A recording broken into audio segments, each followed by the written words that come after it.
yaşa, endless abroad, yurt dışı eğitim.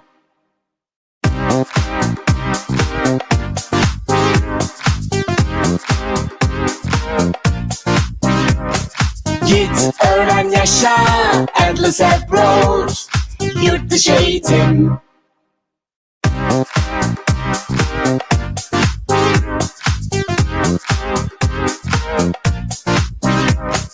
Git, öğren, yaşa, endless abroad, yurt dışı eğitim.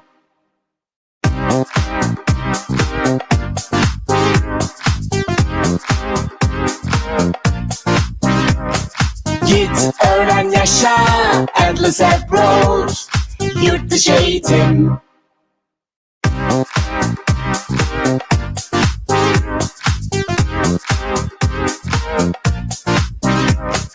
Git, öğren, yaşa, endless abroad, yurt dışı eğitim.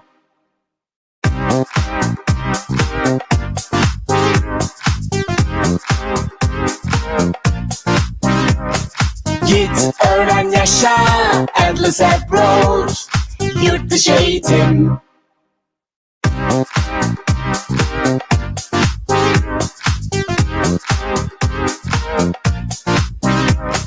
Git, öğren, yaşa, endless abroad, yurt dışı eğitim.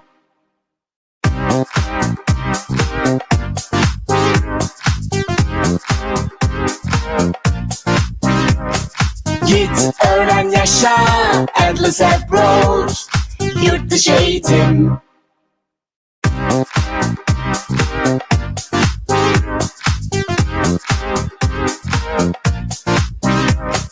Git, öğren, yaşa, endless abroad, yurt dışı eğitim.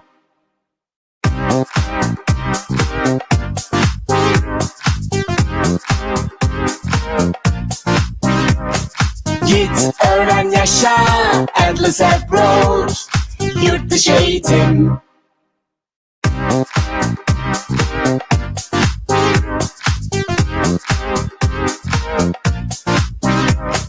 Git, öğren, yaşa, endless abroad, yurt dışı eğitim.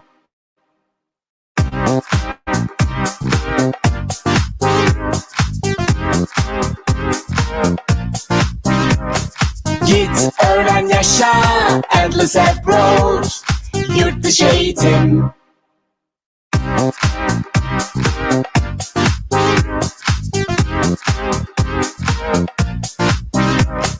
Git, öğren, yaşa, endless abroad, yurt dışı eğitim.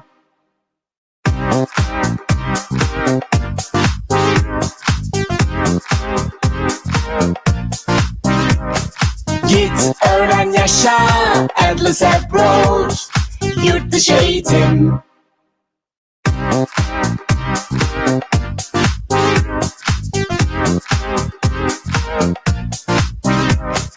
Git, öğren, yaşa, endless abroad, yurt dışı eğitim.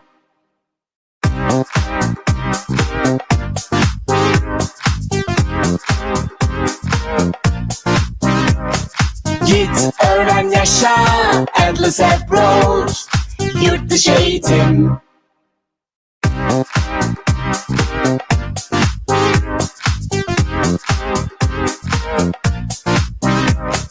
Git, öğren, yaşa, endless abroad, yurt dışı eğitim.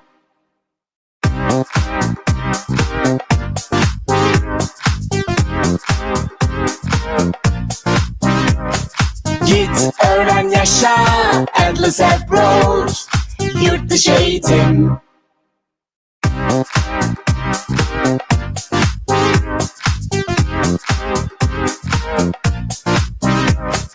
Git, öğren, yaşa, endless abroad, yurt dışı eğitim.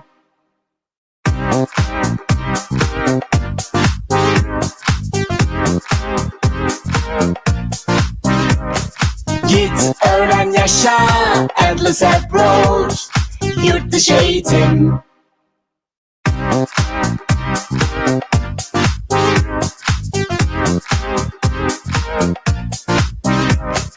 Git, öğren, yaşa, endless approach, yurt dışı eğitim.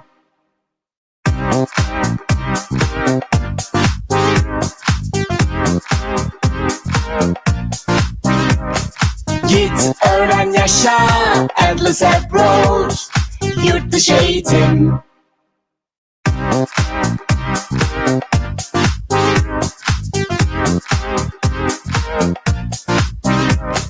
Git, öğren, yaşa, endless approach, yurt dışı eğitim.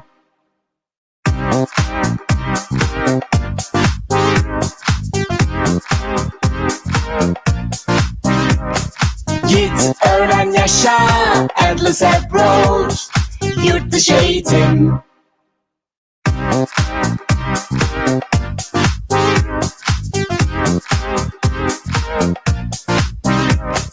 Git, öğren, yaşa, endless approach, yurt dışı eğitim.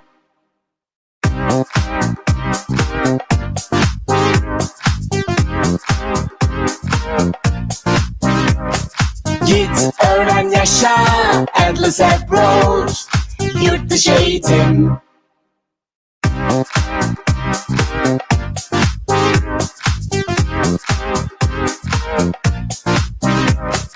Git, öğren, yaşa, endless approach, yurt dışı eğitim.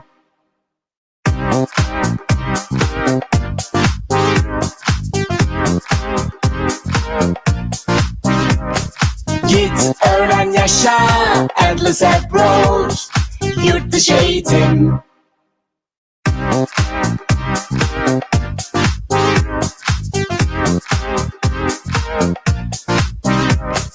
Git, öğren, yaşa, endless approach, yurt dışı eğitim.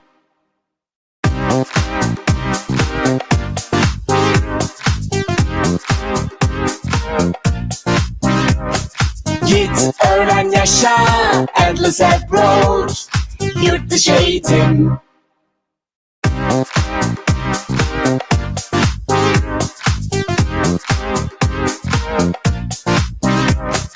Git, öğren, yaşa, endless approach, yurt dışı eğitim.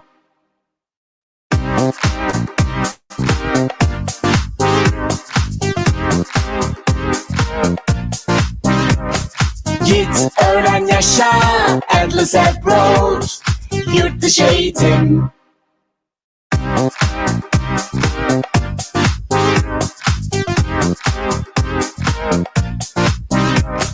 Git, öğren, yaşa, endless approach, yurt dışı eğitim.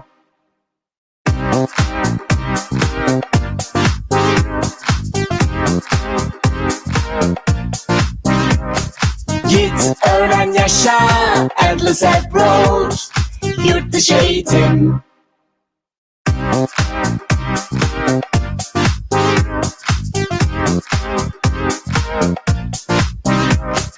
Git, öğren, yaşa, endless approach, yurt dışı eğitim.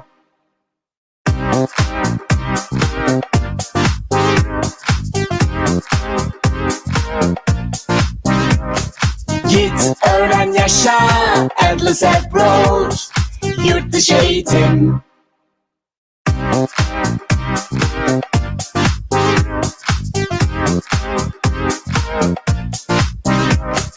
Git, öğren, yaşa, endless approach, yurt dışı eğitim.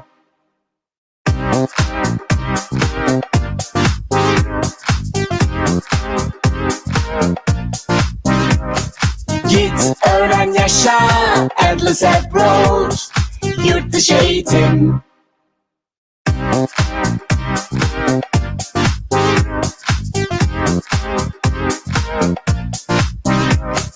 Git, öğren, yaşa, endless approach, yurt dışı eğitim.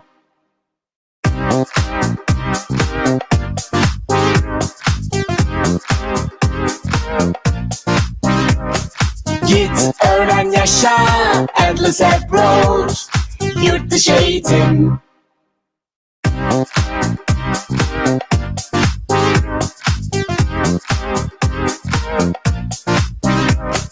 Git, öğren, yaşa, yaşa, endless approach, yurt dışı eğitim.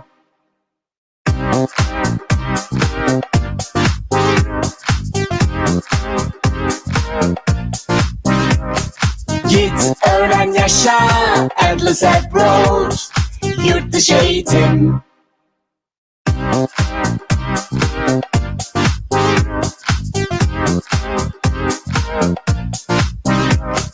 Git, öğren, yaşa, endless approach, yurt dışı eğitim.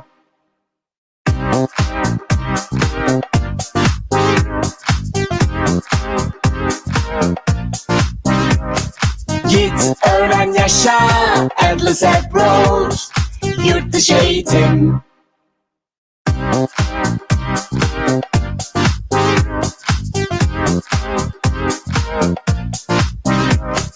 Git, öğren, yaşa, endless approach, yurt dışı eğitim.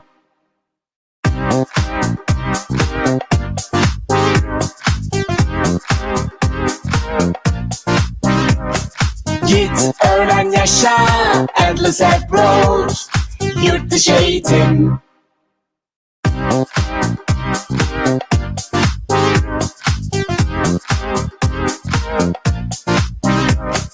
Git, öğren, yaşa, endless approach, yurt dışı eğitim.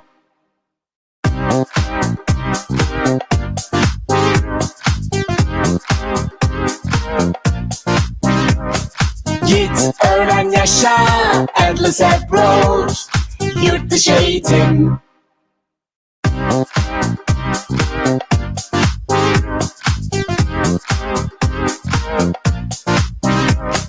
Git, öğren, yaşa, endless approach, yurt dışı eğitim.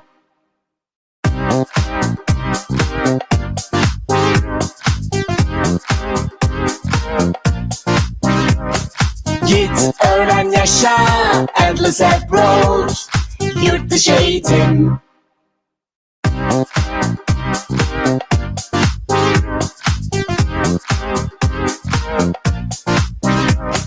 Git, öğren, yaşa, endless approach, yurt dışı eğitim.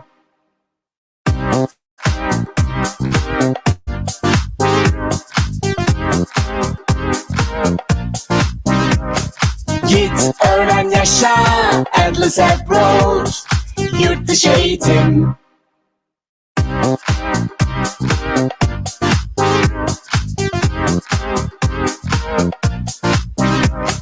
Git, öğren, yaşa, endless approach, yurt dışı eğitim.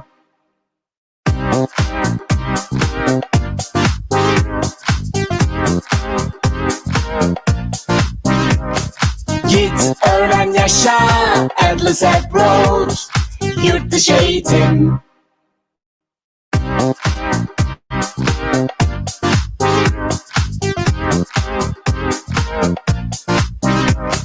Git, öğren, yaşa, endless approach, yurt dışı eğitim.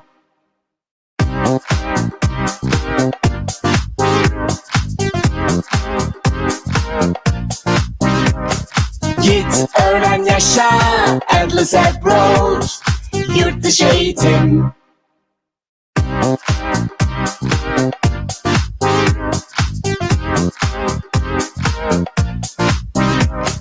Git, öğren, yaşa, endless approach, yurt dışı eğitim.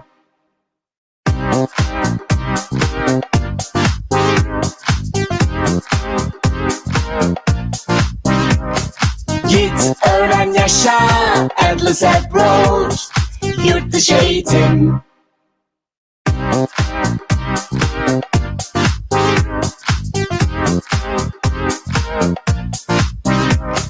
Git, öğren, yaşa, endless approach, yurt dışı eğitim.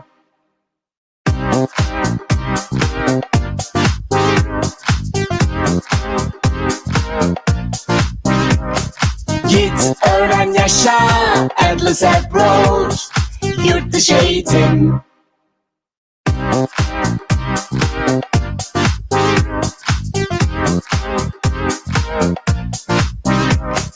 Git, öğren, yaşa, endless approach, yurt dışı eğitim.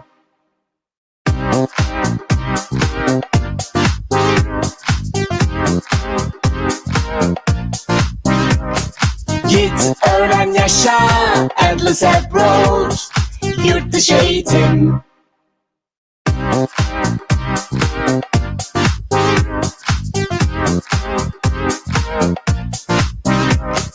Git, öğren, yaşa, endless approach, yurt dışı eğitim.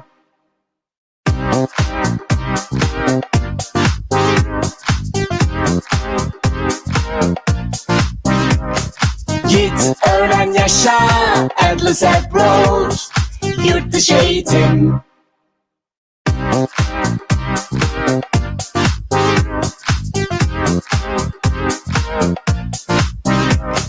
Git, öğren, yaşa, endless approach, yurt dışı eğitim.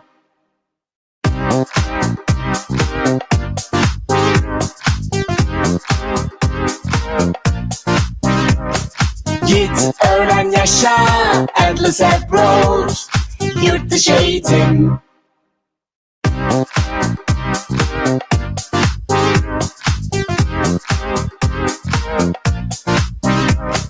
Git, öğren, yaşa, endless approach, yurt dışı eğitim.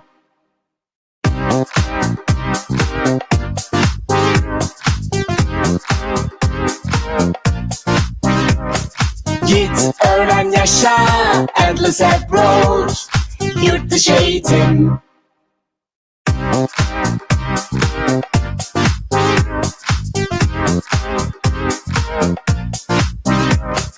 Git, öğren, yaşa, endless approach, yurt dışı eğitim.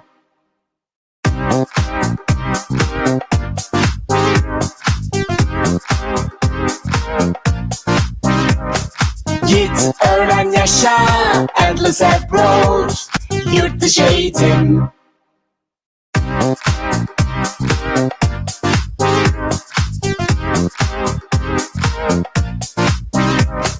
Git, öğren, yaşa, endless approach, yurt dışı eğitim.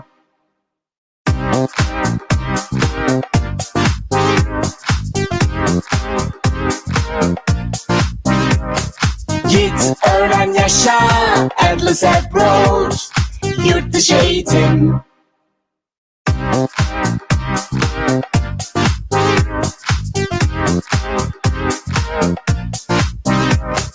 Git, öğren, yaşa, endless approach, yurt dışı eğitim.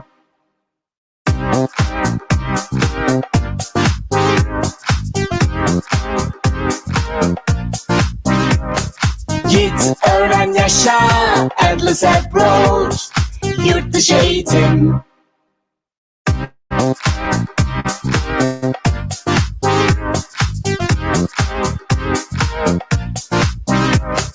Git, öğren, yaşa, endless approach, yurt dışı eğitim.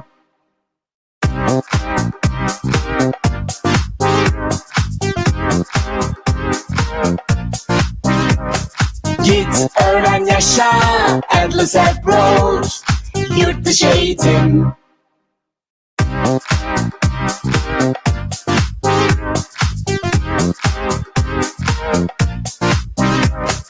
Git, öğren, yaşa, endless approach, yurt dışı eğitim.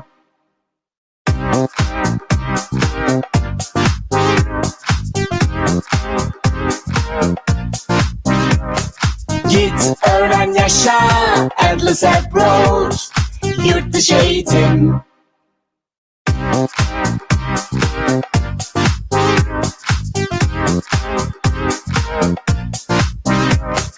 Git, öğren, yaşa, endless approach, yurt dışı eğitim.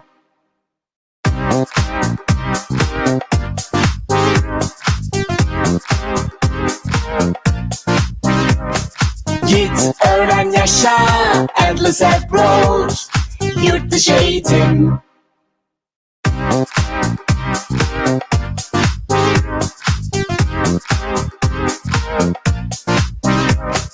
Git, öğren, yaşa, yaşa, endless approach, yurt dışı eğitim.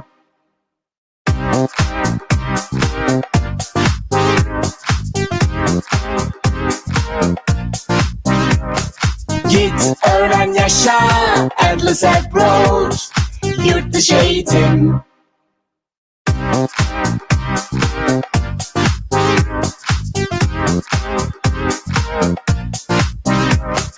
Git, öğren, yaşa, endless approach, yurt dışı eğitim.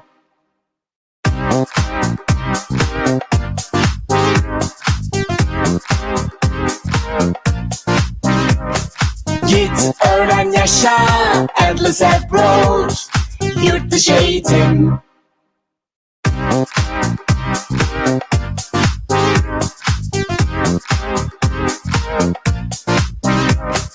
Git, öğren, yaşa, endless approach, yurt dışı eğitim.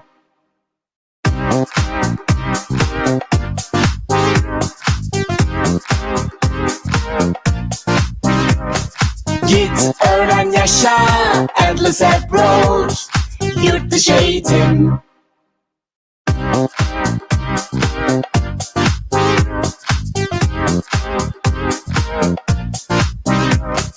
Git, öğren, yaşa, endless approach, yurt dışı eğitim.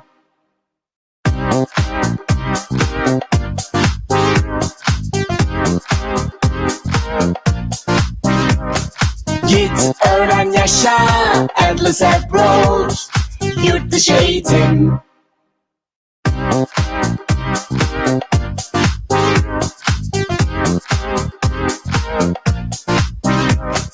Git, öğren, yaşa, endless approach, yurt dışı eğitim.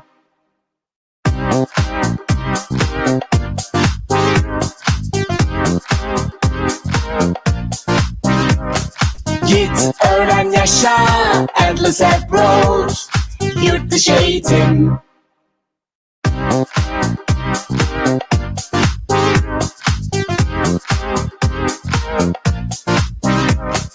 Git, öğren, yaşa, endless approach, yurt dışı eğitim.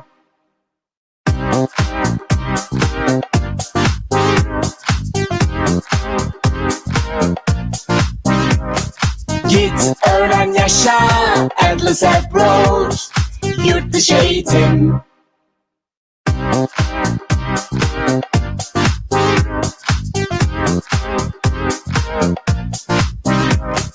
Git, öğren, yaşa, endless approach, yurt dışı eğitim.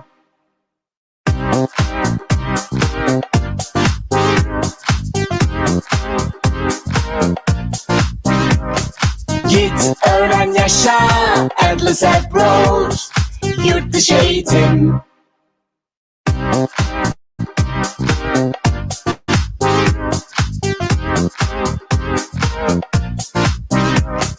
Git, öğren, yaşa, endless approach, yurt dışı eğitim.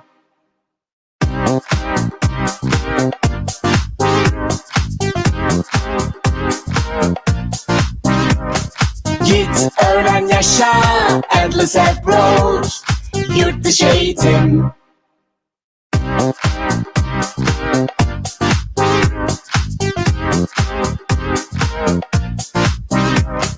Git, öğren, yaşa, endless approach, yurt dışı eğitim.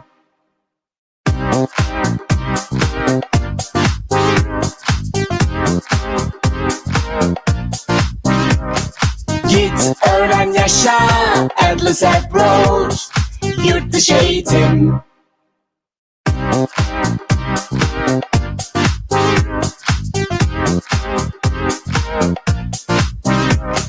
Git, öğren, yaşa, endless approach, yurt dışı eğitim.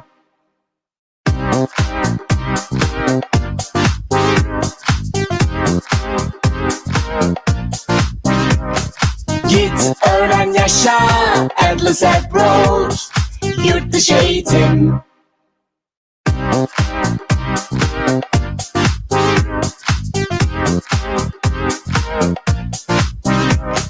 Git, öğren, yaşa, endless approach, yurt dışı eğitim.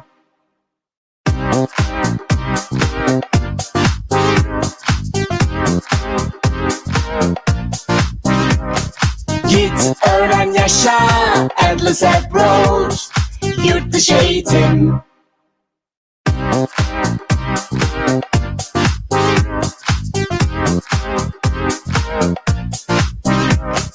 Git, öğren, yaşa, endless approach, yurt dışı eğitim.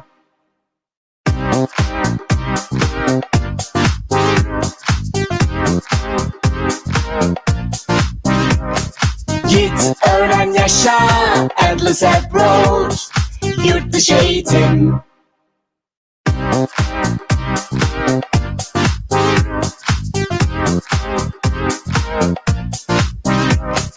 Git, öğren, yaşa, endless approach, yurt dışı eğitim.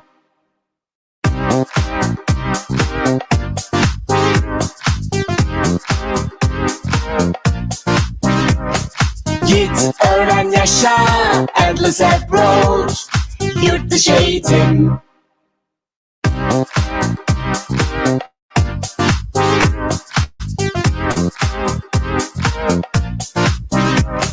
Git, öğren, yaşa, endless approach, yurt dışı eğitim.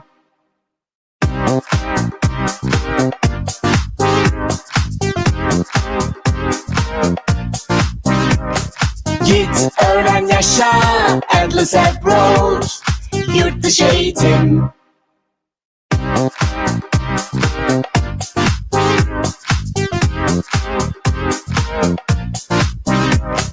Git, öğren, yaşa, endless approach, yurt dışı eğitim.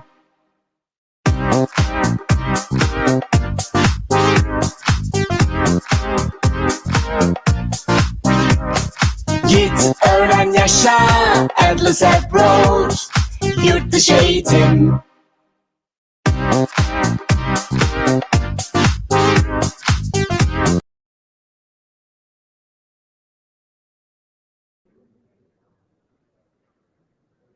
Herkese merhabalar. Online yurt dışı eğitim lise fuarımıza hepiniz hoş geldiniz. Bugün hep birlikte Kanada'da lise programlarını, lise sistemini konuşuyor olacağız aslında. Seminerim süresince chat kısmından sorularınızı mutlaka sorun. Aynı zamanda da zaten Endless Abroad yurt dışı eğitim standında uzman lise danışmanı arkadaşlarım da sizlerle hem video chatten hem de yazılı olarak görüşmek, konuşmak üzere bekliyor olacaklar. Ben Şevval, Endless Abroad Yurt Dışı Eğitim Danışmanlığı Genel Müdür Yardımcısıyım. Kanada aslında Türkiye'den lise eğitimlerinde oldukça tercih edilen bir destinasyon. Bunun tabii bazı sebepleri var. Özellikle son yıllarda Kanada'ya olan talebin fazlasıyla arttığını görüyoruz. Eğitime gitmek isteyen öğrencilerin yaşlarında epey bir düşme var. Yani artık 11-12 yaşındaki öğrencilerimizi de rahatlıkla oradaki orta öğretim sistemlerine yerleştirebildiğimiz gibi zaten yıllardır lise sistemlerine de yerleştirme yapabiliyoruz. Burada tabii ki akla gelen bazı sorular oluyor. Öğrencilerimizden sıkça aldığımız sorular üzerine bir derleme yaparak burada bu semineri gerçekleştiriyor olacağım. Söylediğim gibi başka sorularınız olması durumunda da lütfen chat kısmından bizlerle paylaşın. Öncelikli olarak Endless Abroad Yurt Dışı Eğitim'den biraz bahsetmek istiyorum sizlere. Endless Abroad Yurt Dışı Eğitim Danışmanlığı Türkiye'de International High School Organization'ın ilk başlatan firmasıdır arkadaşlar. Dolayısıyla da aslında seminerimizin şu anda online olarak gerçekleşiyor olması etkinliğimizin son 2 senedir pandeminin etkisiyle bir sonucu. Bundan öncesinde İstanbul'da bir kongre merkezinin içerisinde yüz yüze bir versiyonu da gerçekleştirmiştik bu etkinliğimizin. Aslında genel olarak bu seminerden, bu etkinlikten beklentimiz Türkiye'deki lise eğitimine katılmak isteyen öğrencileri yurt dışında, okulunda uluslararası öğrencileri ağırlamak isteyen okullarla buluşturmak ve bu temsilcilerle doğrudan görüşme, konuşma fırsatını sizlere her sene yaratabilmek biliyor olmak. Umuyorum hepiniz için oldukça faydalı bilgiler aldığınız bir etkinlik dönemi geçirebilirsiniz. Dün yine seminerlerimize katılmış olan, standlarda bilgi almış olan, okul temsilcileriyle belki videolu görüşme yapmış olan öğrencilerimiz ve velilerimiz gerekli faydayı elde etmiştir ama bugün de kaldığımız yerden hep birlikte devam ediyor olacağız. Gün boyu saat 8'e kadar standlarımızın başında sizlere bilgi vermek için bekliyor olacağız. Tabii ki daha özel sorulara oradan daha iyi bir şekilde, profilinize uygun bir şekilde destek oluyor olacağız. Bir kere öncelikli olarak yurt dışında lise eğitimi neden almalıyız? Bu çok önemli midir üniversitede okumak için? Şart mıdır? Ya da bize ne gibi kazanımları olabilir? Maliyet olarak nasıl bir süreç bekler bizi ya da hangi şartları sağlamamız gerekir? Biraz bunlardan bahsetmek istiyorum sizlere. Biz Entisebot Yurt Dışı Eğitim Danışmanlığı olarak 18 senedir zaten 18 farklı şubemizle de yurt dışında lise öğrenimine öğrencilerimizi yerleştirmeye devam ediyoruz başta da söylediğim gibi. Burada aslında yurt dışında lise okumanın sizlere en büyük faydalarını biraz sıralamak istiyorum ben. Bu faydalardan bir kere en önemlisi uluslararası öğrenciler arasında sizlerin iletişim yeteneğinizin inanılmaz şekilde gelişecek olması. Sadece üniversite eğitimi için tercih etmekten ziyade yurt dışına lise yaşlarında çıkmak size inanılmaz bir kültür çeşitliliği ortamına uyum sağlama imkanı sağlayacak. Çünkü yurt dışında öğrenci olmanın özellikle işte ilk defa yurt dışına üniversite sürecinde biraz daha yaş büyüdükten sonra çıkan öğrencilerimizden gözlemlediğimiz kadarıyla alışma süreci yaş arttıkça tabii ki daha uzayabiliyor. Fakat lise çağlarında, lise yaşlarında bunun yaşla oldukça ilgisi var. Alışma sürecinin çok daha kısa süreç aldığı ve öğrencilerin kendi kültürlerinden olmayan, farklı kültürlerden, farklı ana dilleri konuşan öğrencilerle daha kısa sürede uyum sağladığı zaten bizim öğrencilerimizin de yaşayarak test ettiği bir süreç. Bunun yanı sıra aynı zamanda özellikle gittiğiniz ülkenin öğrenim dilini çok hızlı öğrenme. Çünkü bizim hep söylediğimiz git öğren yaşa üçlemesinde de olduğu gibi gittiğiniz ülkenin kendi dilini rahatlıkla konuşabileceğiniz, artık çok daha iyi şekilde adapte olabileceğiniz bir süreç bekliyor oluyor sizi. Dolayısıyla da üniversiteye geçmeden dil ile alakalı bütün problemlerinizi de kesinlikle yurt dışında lise eğitimi sayesinde çözmüş oluyorsunuz. Bunun yanı sıra tabii ki gitmiş olduğunuz ülkenin eğitim sistemine adaptasyonunuz da oldukça önemli. Siz bu süreci çok daha ileriki yıllarda yaşayacağımıza çok daha erkenden sisteme adapte olarak bu ülkenin eğitim sistemi nasıl ilerlemeli, öğrenciler nasıl ders çalışmalı, okullarda sınav mı yapılıyor yoksa daha çok ödevlerle mi ders geçiyorsunuz, öğretmenlerin beklentisi nasıl, bu ülkede öğrenci nasıl olunmalı, sorumluluklarımız ve bizden beklenenler neler, bizim beklememiz gereken şeyler neler, aslında kültür ve eğitim sistemine çoklu bir adaptasyon sürecinden geçiyorsunuz diyebilirim. Bunun yanı sıra tabii ki gönderdiğimiz öğrencilerimizin farklı konaklama ihtiyaçlarına göre aile yanı veya yurt organizasyonu yaptığımız bir durumumuz var. Yani tüm lise okuyacak öğrencilerimizin konaklama organizasyonlarını da yine bizler gerçekleştiriyoruz. Dolayısıyla da bu noktada özellikle gittiğiniz ülkenin yereli sayılabilecek pozisyonda bir ailesiyle beraber aynı evde kalabilmek. Bu hem aynı zamanda gittiğiniz ülkenin kültürünü deneyimlemenize yarayacak hem de aynı zamanda dil pratiğinizi çok daha iyi bir şekilde yapmanızı sağlayacaktır diye düşünüyorum. Biraz daha yatılı okullara baktığımız zaman veya kendi yurdu olan okullara baktığımız zaman da oraya gelen uluslararası öğrencilerle beraber bazen de yerli öğrencilerle beraber aynı bina içerisinde kalma ve yine güvenli bir ortamda sürecinize devam etme imkanlarınız oluyor. Peki neden Kanada'da lise eğitimi almalısınız? Biraz da bu sorunun cevaplarına bakalım beraber. Kanada sistemi itibariyle Türkiye'ye en yakın lise sistemine sahip olan ülkelerden bir tanesi. Lise eğitimi 4 sene sürüyor. Tabii ki burada Kanada'da farklı eyaletler var. Dolayısıyla da eyalet sistemiyle yönetilen bir ülke olarak her eyaletin kendine özgü sistem ve değişiklikleri olabiliyor. Ama toplama baktığımız zaman Türkiye'de almış olduğunuz lise eğitiminde Kanadalı bir lise öğrencisine göre zaten en az 4 kredi eksik bir pozisyonda oluyorsunuz. Yani Kanada'da lise bitirebilmek için Kanadalı öğrenciler veya orada eğitim alan uluslararası öğrenciler toplamda 30 kredi eğitimi bitirmeye çalışırken sizler Türkiye'de lise eğitimini bitirmeyi tercih ederseniz zaten 4 kredi eksik olarak yola başlamış oluyorsunuz. Dolayısıyla da orada üniversite tercihi yapmak istediğinizde veya bir koleje yerleşmek istediğinizde bir tık daha dezavantajlı oluyorsunuz. Çünkü Kanadalı öğrencilere göre henüz almadığınız veya teslim etmediğiniz ekstra kredileriniz olabiliyor.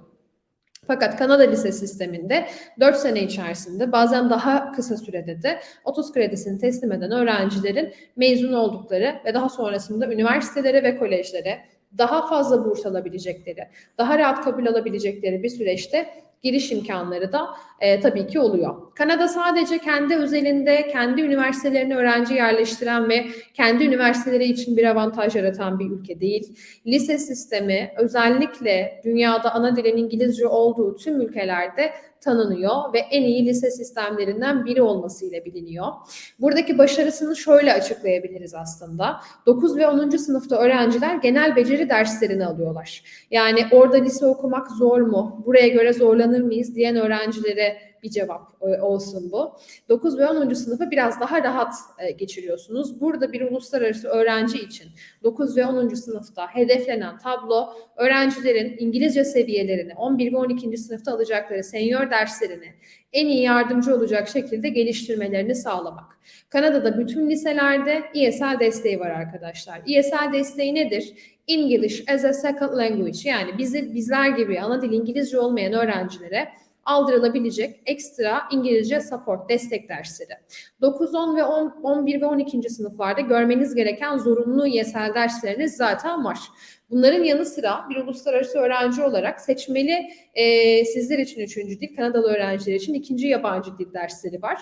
Bu derslerde de yine uluslararası öğrencilerden bazılarına, desteğe ihtiyacı olanlara ekstra olarak bir İngilizce dersi de sağlanabiliyor. Yani öğrenciler genellikle Kanadalı öğrenciler 2. yabancı dillerini Fransızca, İspanyolca gibi branşlardan seçebilirken uluslararası öğrencilerse, sizin gibi Türkiye'den Kanada'ya giden öğrencilerse aynı zamanda orada tabii ki İngilizce dersi alarak da eksikliklerini tamamlayabiliyorlar. Bunun yanı sıra aslında dilin yanı sıra öyle söyleyelim 11 ve 12. sınıfta da biraz daha üniversitede ihtiyacınız olacak derslere yönelik çalışmalar yapacaksınız. Yani okumak istediğiniz, eğitim almak istediğiniz alan sanatsa sanat ağırlıklı dersler. Biraz daha bilim ağırlıklı, tıp gibi, mühendislik gibi bölümlerde okumak istiyorsanız buna göre science dersleriniz, fizik dersleriniz daha ağırlıklı olacak şekilde bir ders programı benimsiyorsunuz ve ders yükünüz kendi akademik başarı düzeyinize göre aslında akademik danışmanlarınız tarafından düzenleniyor. Sizlerle ilgilenen, ders seçimlerinizi takip eden, sınav sonuçlarınıza göre sizlere ders seçimi yaptıracak olan en az bir akademik uzmanla beraber bu süreci en iyi şekilde planlıyorsunuz ve 11 ve 12. sınıfa gelmiş bir öğrenci kesinlikle üniversitede tercih edeceği bölüme göre dersler alıyor. Yani ileride kendi alanınızda başarılı olmanıza yardımcı olacak dersleri almış oluyorsunuz.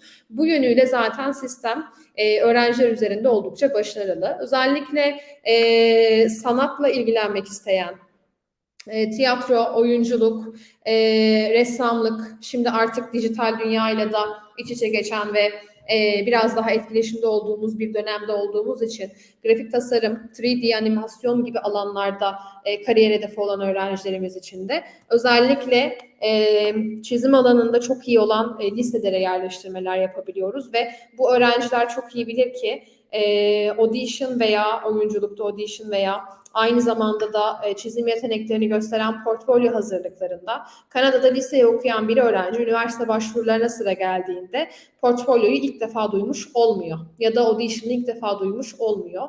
Bu anlamda okullar çok ciddi şekilde bu öğrencilerimizi hazırlıyor ve üniversite başvuru zamanı geldiğinde gitmek istedikleri bölgedeki kolej ve üniversitelere doğrudan hazır portfolyoyla başvurma imkanları oluyor. Bunun haricinde akademik alanda biraz daha sürecini daha iyi götürmek isteyen öğrenciler için de yine hangi alanda üniversite eğitimi almak istiyorlarsa, yani Kanada'da bir üniversite size hangi alanda derslerden ders notlarına bakarak sizi okuluna kabul edecekse buna göre bir ders izlencesiyle öğreniminize devam ediyorsunuz. Kanada sadece Kanada içerisindeki üniversitelere yerleştirme yapmayı hedefleyen bir lise sistemine sahip değil dedik. Yani uluslararası anlamda tanınan bir lise diplomasına sahip oluyorsunuz. Bu ne demek? Örneğin Kanada'da liseyi bitirdiniz. Almış olduğunuz transkript dokümanlarıyla, yani not döküm kağıdınızla İngiltere'deki üniversitelere de sınavsız geçiş hakkına sahip oluyorsunuz. İrlanda'daki üniversitelere de, Kanada'nın yanı başındaki Amerika'ya da başvuru imkanınız oluyor ve diğer Avustralya, Yeni Zelanda ve ana dilin İngilizce olarak konuşulduğu ya da öğrenimin İngilizce olarak verildiği birçok farklı Avrupa ülkeleri de dahil olmak üzere birçok farklı ülkede üniversite kapıları sizler için daha kolay açılıyor. Daha kolay dememin sebebi, sizler zaten başlı başına ana ülkenizden, yani yerleştiğiniz, yaşadığınız ülkeden farklı bir ülkede bir eğitim süreci geçirdiğiniz için uluslararası öğrenci alımı yapan yurt dışında bir üniversitenin gözünde daha kolay sisteme adapte olabilecek ve daha güzel uyum sağlayabilecek bir öğrenci profili çiziyorsunuz. Bunun yanı sıra sağladığınız transkript, aldığınız ders notları dünya sisteminde geçerli olan bir not dökümü haline geliyor ve dolayısıyla çoğu üniversitede IHSL 12 dersini tamamlamış, yani Kanada'da 12. sınıf İngilizcesini tamamlamış bir öğrenciden ulusu Türk vatandaşlığı da olsa, yani ana dili İngilizce olmasa da dil kanıt belgesi istenmeyebiliyor. Çünkü siz zaten uzman düzeyde İngilizcenizi geliştirmişsiniz ve buna bağlı olarak da bu dersi ana dili İngilizce olan bir ülkede okuyup geçmiş sayılıyorsunuz. Dolayısıyla da sizler için dil kanıtı sunmak da artık zorunlu olmayan bir etken haline dönüşebiliyor. Bunun yanı sıra lise eğitiminin zaten üniversitedeki başarınıza çok büyük katkısı olacağı ortada aşikarken öğrencilerimizden çok fazla soru şu alanda da gelebiliyor. Ben 11. sınıf öğrencisiyim. Artık Kanada'da lise diploması alabilmek için tüm süreci çöpe mi atmış oluyorum? Kanada'ya gidersem 9. sınıftan mı başlamam gerekiyor? Bu konuya da bir açıklık getirmek istiyorum. İster liseye baştan 1. sınıftan başlayacak bir öğrenci olun, isterseniz de şu anda mevcut Türkiye'de lise eğitimine devam eden ve Kanada lise sistemine geçiş yapmak isteyen bir öğrenci olun. Türkiye'de almış olduğunuz dersleri Kanada liselerinde saydırabiliyorsunuz. Fakat burada ince bir kural var. Ondan bahsetmek istiyorum size. Türkiye'de lise sistemi ağırlıklı yıl sonu ders başarı ortalamanıza göre sınıf geçtiğiniz bir sistem. Fakat Kanada'daki lise sistemi kredili bir sistem olduğu için, yani toplamda kendi alanınızda, branşınızda yerleşebilmek için üniversite programında minimum bazı dersleri kesinlikle geçmiş olmanız gerekiyor. Dolayısıyla da normal not döküm kağıdınızda, lise diploma, lise transkriptinizde, not döküm kağıdınızda eğer ki geçemediğiniz ama ağırlıklı not ortalaması sayesinde geçtiğiniz Türkiye'de dersler varsa Kanada'da bu dersleri tekrar almanız gerekebilir. Ama buradaki liselerin hem kış dönemi içerisinde bahar ve spring dönemi, sonbahar dönemi ve bahar dönemi olarak 2 dönem zaten okuyorsunuz ama buradaki liselerin aynı zamanda yaz dönemi ders verme imkanları da oluyor. Dolayısıyla da arada saydıramadığınız dersler olursa bunları da alarak yılı uzatmadan devam etme imkanınız da oluyor. Fakat burada bir 9. sınıf öğrencisi, burada 9. sınıfı tamamlamış başarılı bir öğrenci, tüm alanlarda derslerinden geçmiş bir öğrenci Kanada'ya gittiği zaman doğrudan 10. sınıftan ders almaya başlayabiliyor. İngilizce seviyesi burada az önce de anlattığım gibi aslında bütün liselerin, bütün Kanada liselerinin İngilizce dil desteği olduğu için minimumda şu seviyede olmalısınız diyebileceğimiz bir kural çoğunlukla yok. Özellikle Kanada sistemi içerisinde uluslararası öğrencilerden ilk aslında yaratmak istedikleri fayda İngilizce seviyenizi çok iyi hale getirmek olduğu için sizi okul kendisi İngilizce sınavına alacak oraya vardığınızda. Ve bunun sonucunda aslında İngilizce seviyenize göre 10. sınıf bir öğrenci ya da 11. sınıf bir öğrenci İngilizce seviyesi biraz daha temel düzeydeyse 9 ve 10'da alınan İngilizce derslerini alarak da aslında bir dönemi böyle hızlıca İngilizce hazırlığıyla okuyup sonrasında 2. dönem branş derslerine geçiş yapabiliyor olacak. Bunun da planını yine gitmiş olduğunuz lise belirliyor olacak. Peki Kanada'da liselerin hepsi özel lise mi? Devlet liseleri Türk öğrencileri kabul ediyor mu? Biraz da bu kısma konuşalım isterseniz. Devlet ve özel lise olarak 2 farklı lise türü Kanada'da da var. Fiyatları arasında aslında Türkiye'deki gibi özel liseler pahalı olur, devlet liseleri daha uygun olur gibi bir mantık pek fazla yok. Açıkçası uluslararası öğrenciler için özel liselerin sağlamış olduğu burs imkanları ile birlikte neredeyse devlet lisesindeki maliyetlere bir özel lisede okumak da mümkün. Tabii ki burs dediğimiz zaman biraz daha aday öğrencilerimizden beklentimiz yüksek oluyor. Yani nasıl bir yüksek bir süreçten bahsediyoruz? Biraz bunu açayım.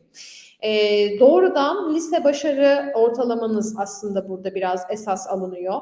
Lise hayatınız boyunca veya en son öğrenim gördüğünüz seviyede ders dışı aktivitelerinizdeki başarı durumunuz göz önünde bulunduruluyor. Liselere başvururken burs konusunda özellikle neden Kanada'da lise eğitimi almak istediğinizi açıkladığınız, gelecek hedeflerinizden bahsettiğiniz bir motivasyon mektubunu yazmak aslında sizleri o lisenin tanıması açısından oldukça önemli oluyor. Ve bunun yanı sıra da İngilizce seviyeniz oldukça önemli oluyor. Özellikle burs talebi olan bir öğrencimiz varsa burada İngilizce seviyesinin önemli olduğunu kesinlikle söyleyebiliriz. Bunların haricinde konaklama süreci aile yanı veya yurt konaklama olarak çözülebiliyor dedik. Aslında bir lise programına kayıt olmak için, başvurmak için hangi adımları izlemeniz gerekiyor ve bizlere hangi servisleri sunuyoruz? Biraz da bundan bahsetmek istiyorum size. Endless Abroad Yurtdışı Eğitim Danışmanlığı ekibi şu anda online fuarımız içerisinde görmüş olduğunuz bütün lise programlarının resmi Türkiye temsilciliğini yürütüyor. Burada çalıştığımız ülkeler içerisinde farklı ülkeleri de göreceksiniz. İngiltere, İrlanda, Avrupa ülkelerine lise yerleştirme programları, Amerika'ya lise yerleştirme programları, Kanada yine ülkelerimizi çalıştığımız ülkelerin içerisinde yer alan bir noktada, konumda. Dolayısıyla da bu ülkelerin tamamını aslında size en uygun olacağını düşündüğümüz ülkeden başlayarak bilgi vermeye başlıyoruz. Ailelerinizle ve sizinle yaptığımız görüşmeler sonucunda sizlerin bir ön değerlendirmesini yapıyoruz. Yani ilgi alanlarınız, gelecekte yapmak istediğiniz meslek, mevcut akademik başarı durumunuza göre sizin için önce hep beraber en uygun ülkeye karar veriyoruz. Bu ülkeyi Kanada olarak belirlediğimiz durumdaysa ikinci aşamamız bütçenize uygun olacak veya sizin burs alabileceğinizi düşündüğümüz, çünkü farklı burs çeşitleri var. Tam burs biraz zor açıkçası. Fakat özellikle yarı burslar veya %30'a kadar, %40'a kadar okul ücretinden save edebileceğiniz, tasarruf edebileceğiniz burslar açıkçası biraz daha ağırlıklı. Bu bursları alabileceğiniz okullara da yine aynı zamanda sizleri başvuru için yönlendiriyoruz. Burada sizlerden talebimiz pasaport veya kimliğinizin görüntüsü oluyor. Mutlaka bir öğrenci belgesi, transkriptiniz, alabiliyorsanız lisedeki bir öğretmeninizden bir referans yazısı. Bunun yanı sıra da aynı zamanda ders dışı etkinliklerinizi gösteren bir belge düzenlememizi istiyoruz. Bu evrakların tamamının hazırlanması ve kontrolünde yine Endless Abroad danışman kadromuz sizlere gerekli desteği veriyor oluyor. Geriye okul başvurularını yapma aşaması kalıyor. Okul başvurularını da başvuru ücretlerini ödeyerek beraber başvurularını gerçekleştiriyor oluyoruz. Ortalama aslında 1-1,5 ay içerisinde hangi liselere kabul edildiğini sizin için veya liseye sizin için nasıl bir yol izleneceği de belli olmuş oluyor. Burada şu anda aslında dönemlerle alakalı da şunu söyleyebiliriz. Şu anda biliyorsunuz ki Eylül dönemi artık başladı. İkinci dönemde Kanada'da bulunabileceğiniz bir alternatifi şu anda başvurarak hemen yaratabiliriz. Bunun yanı sıra iyi okulların zaten başvuruları Kasım sonu, Aralık başı itibariyle çok ciddi anlamda kontenjan problemi de yaşamak istemezseniz, yani bir sorun olmasın sürecimde derseniz kapanıyor arkadaşlar. Dolayısıyla da biraz hızlı olmak lazım. 2022 güz döneminde Kanada'da olmak istiyorsak şimdiden bir ön başvurumuzu Kanada'da bir liseye göndermemiz şart.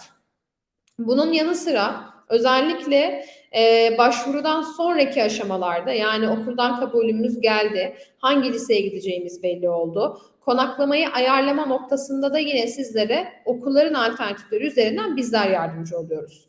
Çoğu çalıştığımız lise programının kendi anlaşmalı konaklama programı veya kendi konaklaması oluyor. Bu noktada da bütçenize uygun konaklama alternatifleriyle ilgili sizi ve ailenizi bilgilendiriyoruz ve akabinde konaklama tercihlerinizi de yapıyoruz. Geriye kalan bu noktada artık vize başvurusunu yapmak oluyor. Tabii ki okuldan kabulleriniz geldiğinde okulların ödeme planlarına göre bir dönemlik veya bir yıllık ödemelerinizi de tamamlamamız gerekiyor. Ardından da vize başvurusu aşamasına geçiyoruz. Kanada vize süreci itibariyle diğer ülkelere göre biraz daha uzun sürede vize aldığınız bir ülke. Programınıza zamanında başlamak için, geç kalmamak için oryantasyon haftası, gittiğiniz ülkeye önden alışma, ailenize veya kalacağınız konaklamaya alışma gibi süreçlerin derslerinizin önüne geçmemesi için aslında bir oryantasyon haftası da düzenleniyor ve Ağustos'un sonu itibariyle artık Kanada'ya giriş yapmış olmanız gerekiyor ki ilk 1-2 hafta içerisinde ders seçimleriniz, girmeniz gereken sınavlar, ders programınızın netleşmesi, gittiğiniz ülkeye alışmanız, ulaşım kartı, telefon, banka hesabı gibi süreçlerinizi çözebilmemiz için sizleri Eylül'de başlayacak olan bir programa Ağustos sonunda artık göndermemiz gerekiyor. Dolayısıyla da vize başvurularınızı da yine bu tarihten 3-4 ay öncesinde yapmalıyız. Yani programında geç kalmak istemeyen, her şeyi vaktinde yakalamak isteyen bir öğrencinin mutlaka ama mutlaka bu yıl içerisinde bir liseye başvuruda bulunması, kabul evrakları geldikten sonra da gerekli adımları danışmanı ile beraber ilerletiyor olması oldukça önemli. Lise aslında oldukça disiplinli ve önemli bir adım sizler için. Çünkü bu yaşlarda veya çocuğunuz varsa bu yaşlarında alabileceğiniz, en verim alabileceğiniz programlardan biri. Çünkü doğrudan üniversite başarınızı etkileyecek bir program. Kendi içerisinde hem dilinizin çok iyi bir noktaya gelmesine hem de eğitim disiplini olarak farklı bir kültürde deneyimlediğiniz için artık neredeyse dünya insanı olmanıza yol açan bir program. Dolayısıyla da bizler için de aslında oldukça önemli çünkü herkesin hayatındaki seçeneklerini arttırmak istediği bir dönemden geçiyoruz. Dolayısıyla da lise programları bu bakımdan öğrencilerimizin vizyonunu geliştirebilmeleri ve geleceğin dünyasına yön verecek insanlar arasında yerlerini almaları için oldukça önemli ve doğrudan öğrencilerimizin düşünce tarzı, yapısı, ders başarısı, ilgi alanlarını keşfetmesi gibi alanlarda onları çok destekleyen bir program türü. Burada tüm liseyi aslında Kanada'da tamamlamanız da zorunlu değil. Değişim öğrencisi veya misafir öğrenci olarak bir dönem veya bir yıl süreyle de Kanada'da lise eğitimi programına katılabilirsiniz. Başta da söylediğim gibi programda aslında Kanada lise sistemindeki süre benzerliği, alınan derslerin içerikleri, Türkiye sisteminin çok tabii ki şeyinde olduğu için, benzeri niteliğinde olduğu için Türkiye'de ders kaybınız olmayacaktır. Bir kere öncelikle onu söyleyeyim. Yani bir sene Kanada'da okuyup dönüp buradaki lise eğitiminize kaldığınız yerden devam da edebilirsiniz. Ya da bu programı bir anda 4 senelik bir uzunlukta tasarlamak istemeyen öğrenci ve velilerimiz için belki de bir dönem bir deneme süreci yapmak ve öğrencimizin isteğine göre, ailemizin devam isteğine göre oradaki belki ikinci dönemi de okuyup veya daha da uzatmak süreci daha mantıklı olabilir sizler için. Tüm bunların yanı sıra liseler sadece akademik anlamda gelişiminizi gözetmiyor arkadaşlar. Her öğrenci akademik anlamda başarılı olmak istemeyebilir dedik fakat başarılı olmak isteyen öğrenciler de sosyal aktivitelerini, ilgi alanlarını aksatmak istemeyebilir. Dolayısıyla da başvurularınızı yaparken özellikle kendinizi ne kadar iyi ifade ettiğiniz çok çok önemli. Çünkü sizlere en uygun olabilecek lise alternatifini karşınıza çıkarmak istiyoruz. Burada da bir öğrencinin ileride mühendis olabilmesi için sadece akademik anlamdaki derslerine koşturması değil, aynı zamanda basketbolla ilgilenen bir öğrenci ise de ders programında muhakkak bir spor dersine yer vermek veya basketbol takımı güçlü olan bir liseye öğrencimizin yerleştirilmesini sağlamak elimizde olan bir şey, yapabileceğimiz bir şey. Dolayısıyla da istek ve talepleriniz doğrultusunda yine bu noktada da sizlere destek olabiliyoruz. Gelelim en çok merak edilen konulardan bir tanesine. Nedir bu konu? Fiyat konusu. Kanada'da aslında eyaletlerin kendi lise sistemleri, ders verme taktikleri değişebiliyor dedik. Burada özellikle bu başlayan fiyatları da biraz etki edebiliyor. Çok özel eyaletleri ve eyaletlerin geliştirdikleri özel lise programları oluyor. Aslında en uygun fiyatlı lise programları da bu programlar diyebilirim. Bu programların başlangıç fiyatları konaklama maliyetleriniz dahil yıllık 18.000 Kanada doları. Bu rakam aslında yani 2022-2023 eğitim dönemi içerisinde geçerli olabilecek bir oran. Öncelikle bunu söyleyeyim. Bir devlet lisesi programının başlangıç fiyatından bahsettim size. Yani temelde sağlık sigortası, aile yanı konaklaması, devlet okulu imkanlarının içerisinde bulunduğu bir paket ve bu rakam içerisinde Kanada'da lise eğitimi almanız bütün bir yıl boyunca mümkün. Tabii ki özel liselerin de bu fiyatlar kadar olmasa da yine alınan çeşitli burslar sayesinde bu rakamlara yaklaşan değerde programlarını organize etmemiz mümkün. Fiyat konusunda ve burslar konusunda mutlaka fuar içerisinde Endless Abroad yurt dışı eğitim standını ziyaret edin. Özellikle de burada şu anda böyle bir fırsatı yakalamışken tüm okul temsilcileriyle irtibat kurmaya özen gösterin. Çünkü tüm okul, tüm lise standlarımızda, standlarda görevli olan kendi temsilcileri faaliyet veriyor şu anda. Dolayısıyla da chatbox'tan onlara yazdığınızda doğrudan okul temsilcilerinin kendileriyle konuşma imkanınız olacak. Fakat biz de fuar içerisinde hangi ülkede hangi liseler var bu noktada sizlere yardımcı olmak üzere stand başında hazırda bekliyor konumdayız. Özel burslar var. Şu anda fuara katılan öğrencilere özel, fuarla beraber başvurusunu gerçekleştirecek olan öğrencilere özel burs imkanlarımız var. Fuar alanı içerisindeki gamification kurguya yine katılım gösterin mutlaka. Buradan da kazanabileceğiniz yani IHSO ve Endless Abroad yurt dışı eğitimin kendisinden de kazanabileceğiniz burs imkanlarınız var.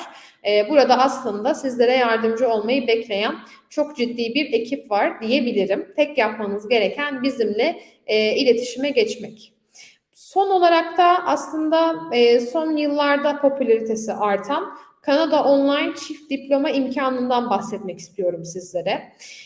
Seyahat edemeyecek durumda olan veya seyahat etmeyi tercih etmeyen öğrencilerimizin ya da Kanada lise sistemine uzun vadeli bir yatırım yapmadan önce biraz daha dersleri deneyimlemek isteyen öğrencilerimize Kanadalı liselerden online eğitim imkanı sunuyoruz. Türkiye'deki lise eğitiminize devam ederken aynı zamanda Kanadalı bir lisenin de Türkiye'de görmediğiniz bu fark derslerinizi alabileceğiniz, müfredatını takip edebileceğiniz online bir portal üzerinden de dünyanın her yerinden sizin gibi aynı amaç doğrultusunda bir araya gelmiş öğrencilerle gerçek Kanadalı eğitmenlerle eğitim alabileceğiniz bir eğitim platformundan bahsediyoruz.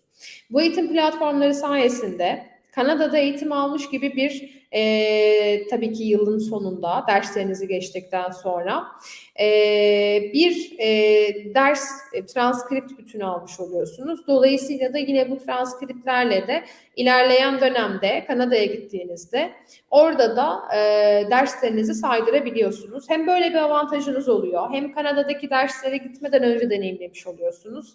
Hem de programı bu haliyle de Kanada'da lise okumuş gibi bir diploma ile taçlandırmak mümkün. Yani bu Kanada'daki 30 kredi derslerin sadece 26'sını Türkiye'deki diplomanızla sağlamış oluyorsunuz.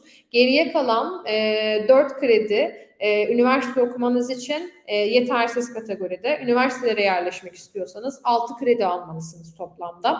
Bu 6 krediyi de bahsettiğim online lise portalı üzerinden alabiliyorsunuz. Bu program tabii ki online olarak gerçekleştiği için fiyatları oldukça düşük. Senelik ortalama 5.500 Kanada doları gibi bir maliyetle bu programlardan, bu imkanlardan yararlanmanız mümkün. Yine Endless Abroad yurt dışı eğitim danışmanlığı olarak başlatmış olduğumuz Türkiye distribütörlü projemizde yine online eğitim veren okulların Türkiye ana temsilcisi olarak yolumuza devam ediyoruz. Dolayısıyla da sizden gelecek bilgi alma taleplerini de bekliyor olacağız. Konuşmuş olduğumuz bu lise programları içerisinde temsilcisi olduğumuz liselerin yaz dönemi kısa dönemli programları da bulunuyor.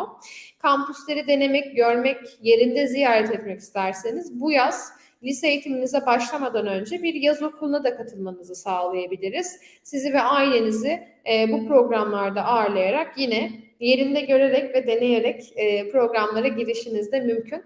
Bunu da organize edebiliriz. Yine gitmeden İngilizce seviyenizi tespit ettirmek ve uluslararası anlamda geçerli bir dil sertifikası edinmek isterseniz IELTS sınavlarının da lise öğrencileri için yapılan IELTS sınavlarını da yine düzenleyebiliyoruz. Bu konudaki taleplerinize de yine aynı şekilde yardımcı olabiliriz. Bütün gün dediğim gibi bugün akşam 8'e kadar Endless Abroad Yurtdışı Eğitim standında sizlerden gelecek soruları yanıtlamak üzere bekliyor olacağız. Şimdi tabii ki ufak ufak bana ayrılan sürenin sonuna geldik çünkü bir sonraki seminerimizin saati de yaklaşıyor bir yandan. Tüm fuar organizasyonu boyunca lütfen seminerler tarafından kısmından benden sonraki seminerleri de takip etmeyi unutmayın. Ben de hepinizi Endless Abroad Yurtdışı Eğitim standında sorularınızı yanıtlamak üzere bekliyor olacağım. Kendinize çok iyi bakın. Umarım bu etkinlik sayesinde sizlere hayallerinize giden kapıyı aralamada yardımcı olabiliriz. Hoşça kalın.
Git, öğren, yaşa, endless approach, yurt dışı eğitim.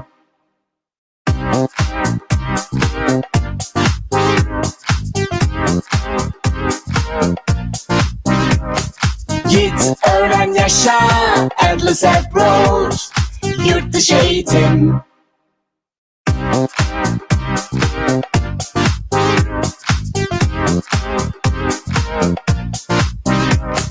Git, öğren, yaşa, endless approach, yurt dışı eğitim.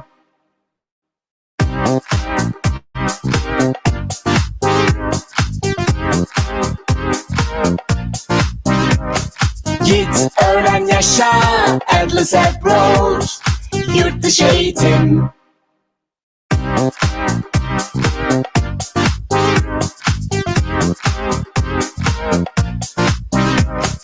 Git, öğren, yaşa, endless approach, yurt dışı eğitim.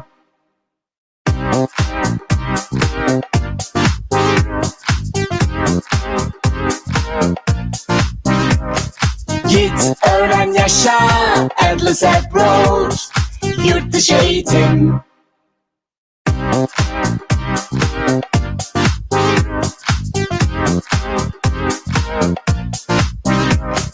Git, öğren, yaşa, endless approach, yurt dışı eğitim.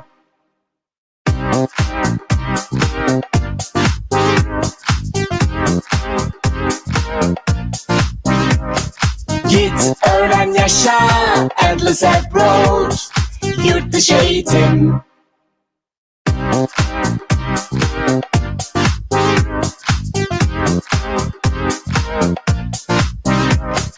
Git, öğren, yaşa, endless approach, yurt dışı eğitim.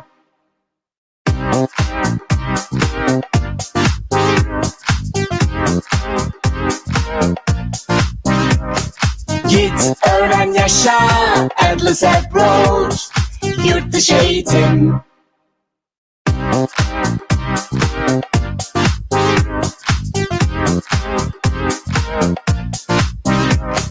Git, öğren, yaşa, endless approach, yurt dışı eğitim.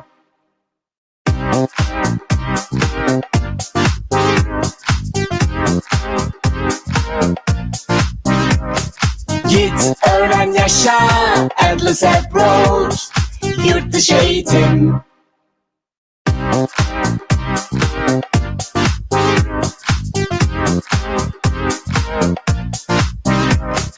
Git, öğren, yaşa, endless approach, yurt dışı eğitim.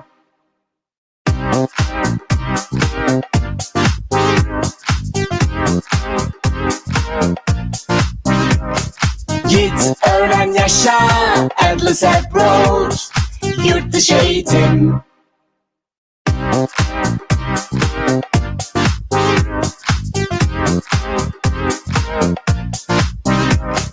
Git, öğren, yaşa, endless approach, yurt dışı eğitim.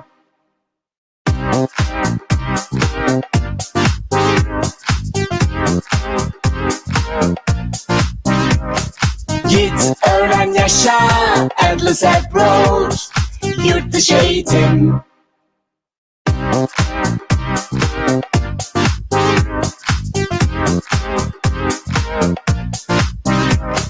Git, öğren, yaşa, endless approach, yurt dışı eğitim.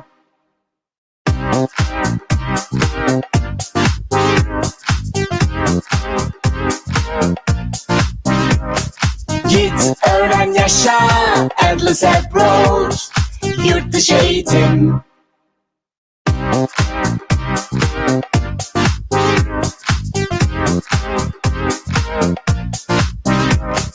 Git, öğren, yaşa, endless approach, yurt dışı eğitim.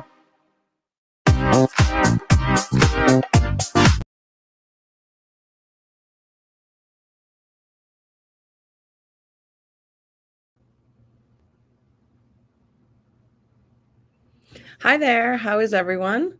My name's Amy Favreau. I work at the Woodstock Academy. And I'm just wondering if everyone can hear me. Yes, I can hear you. Okay, great. So I think we're here today to talk a little bit about boarding school in the United States and studying abroad. I know that all of the guests here are young people who are thinking about studying away from home, maybe thinking about improving their English, taking different classes, having some cultural exchange. And I do think that being in a boarding school is something that will help you with that and could be really beneficial to students who want to move on to college and or work in a global market and around the world. Is it okay if I just keep talking, or should I stop for questions every once in a while?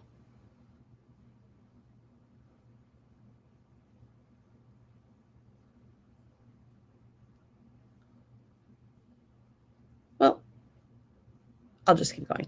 So the way that the high school program works at most of our schools is that we are preparing students for university. So when a student starts in grade 9, and that's typically when a student in the United States starts high school, there's 4 years of high school. I know that around the world there are different systems. Some high schools or secondary schools are a 3-year program, some even longer. And one of the nice things about the United States program is that there is some flexibility there. So ultimately, what the expectation is that students earn a certain amount of credits that typically takes 4 years. They graduate and then they're prepared for applying to university, college, or even the next level of work or some other sort of involvement, maybe training and whatnot.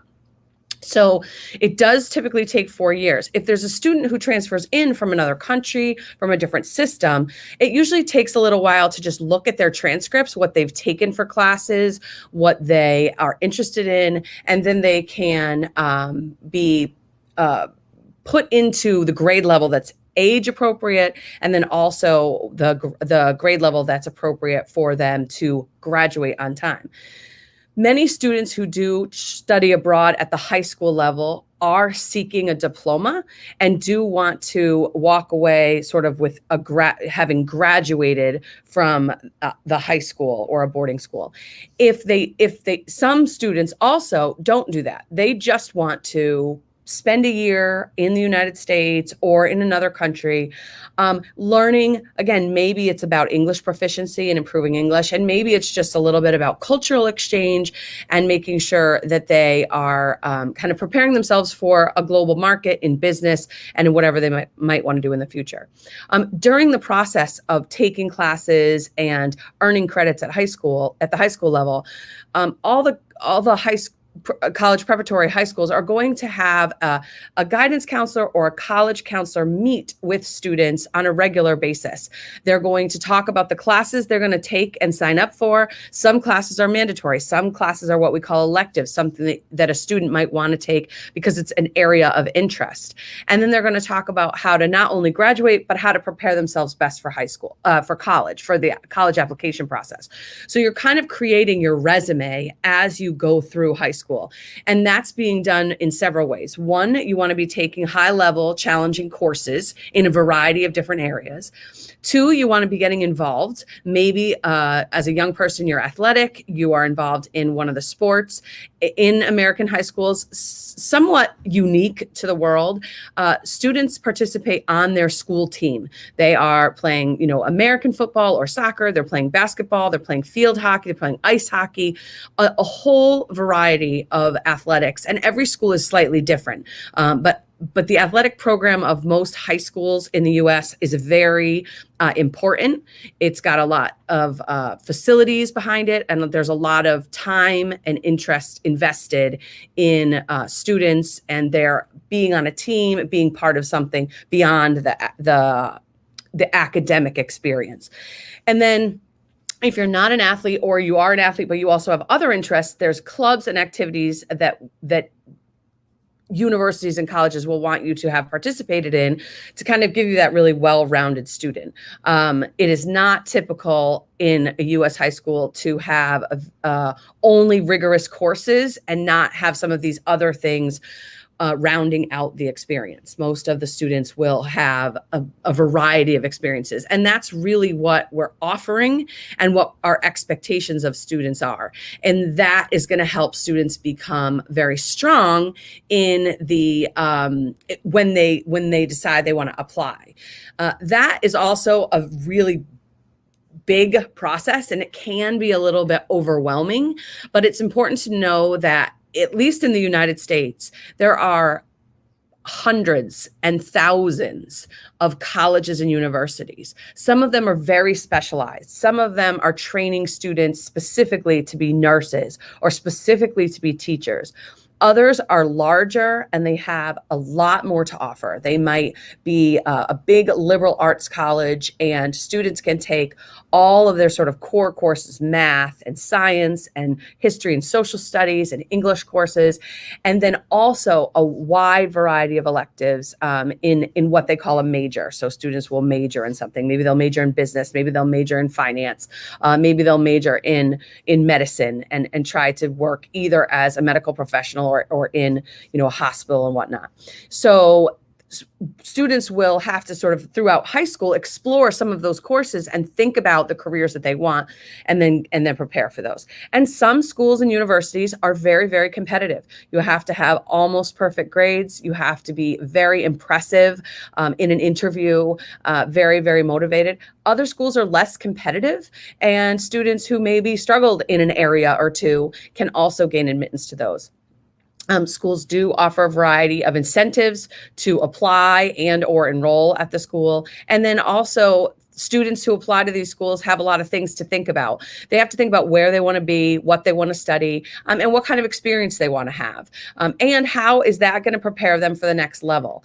If they want to work in international business, they want to attend a school that has a good reputation for training international business people and making sure that they have connections to different companies and to different opportunities as they graduate and as they're going through. So there's a lot of things to consider. But I think that what we find, I know I work at the Woodstock Academy, and we have about 120 international students here each year.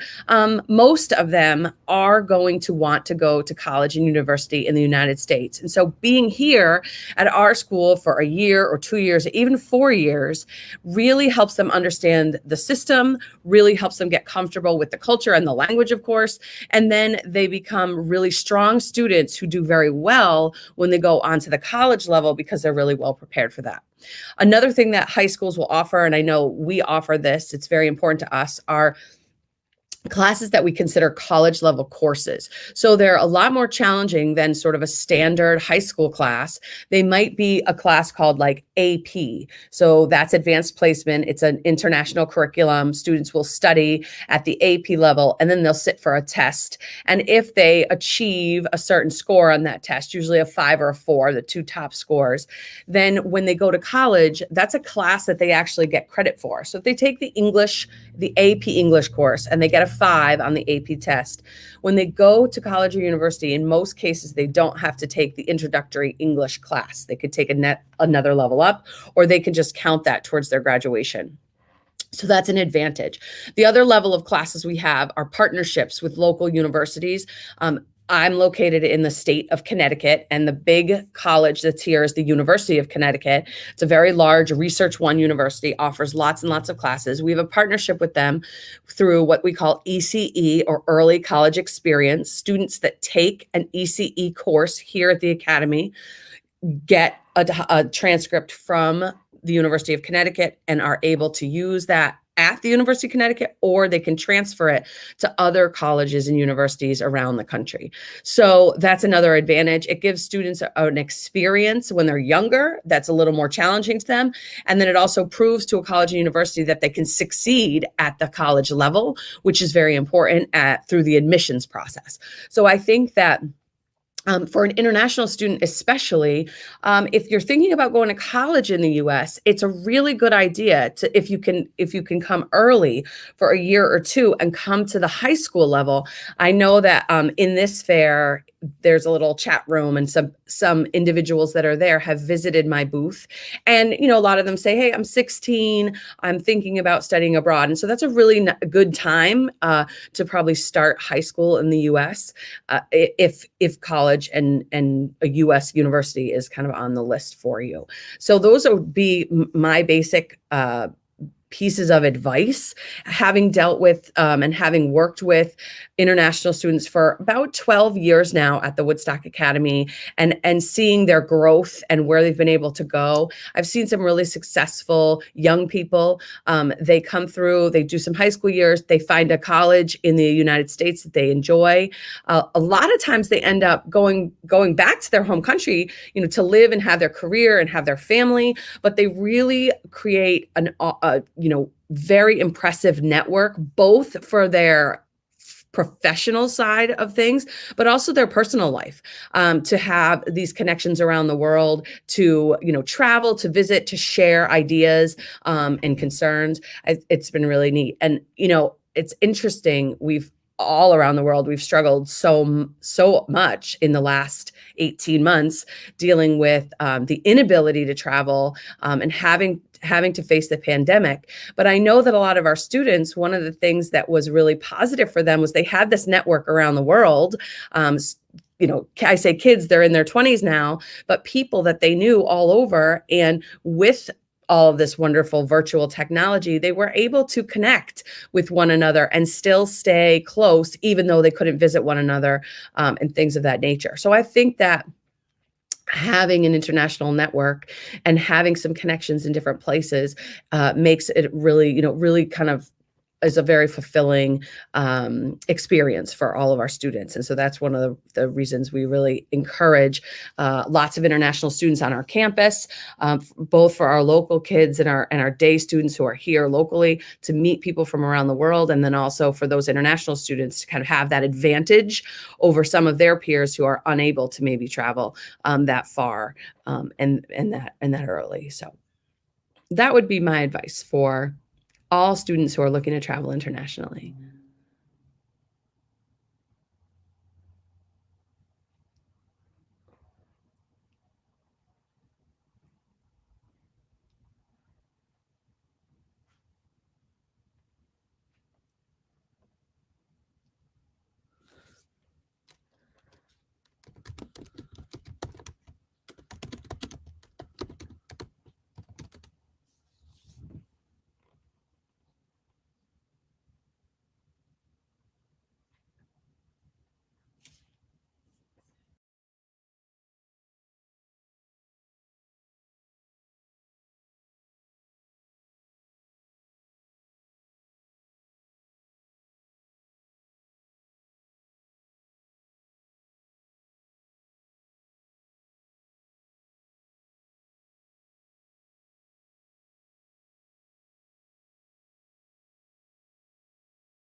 Endless approach, yurtdışeğitim.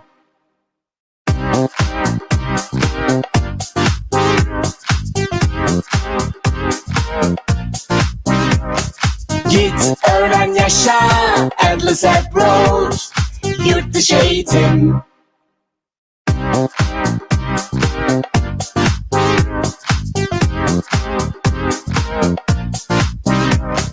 Git öğren yaşa, endless approach, yurt dışı eğitim.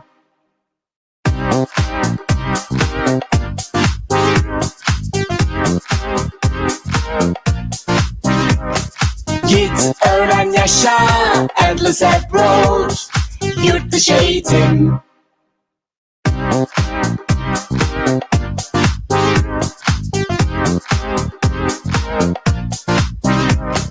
Git öğren yaşa, endless approach, yurt dışı eğitim.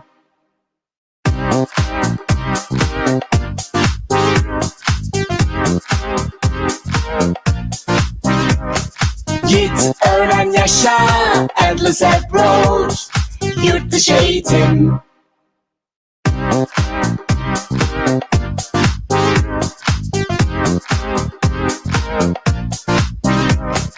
Git öğren yaşa, endless approach, yurt dışı eğitim.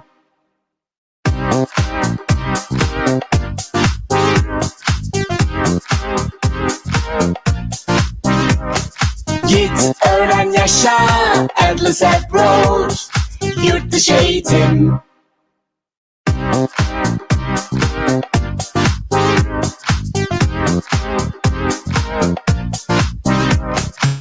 Git öğren yaşa, endless approach, yurt dışı eğitim.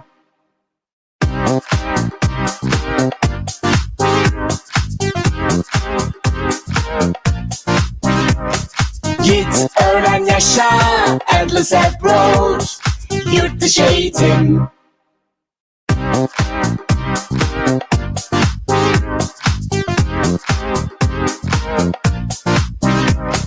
Git öğren yaşa, endless approach, yurt dışı eğitim.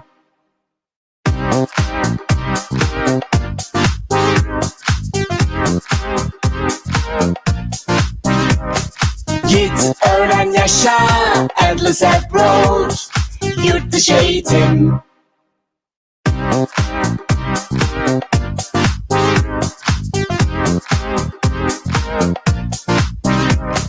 Git öğren yaşa, endless approach, yurt dışı eğitim.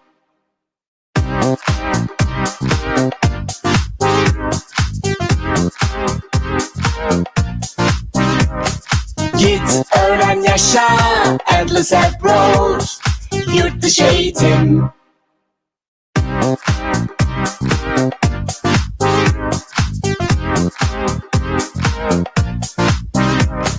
Git öğren yaşa, endless approach, yurt dışı eğitim.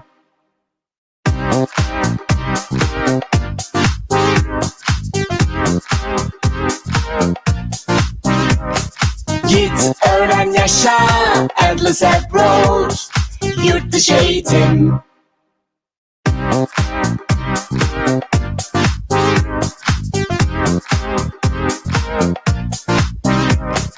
Git öğren yaşa, endless approach, yurt dışı eğitim.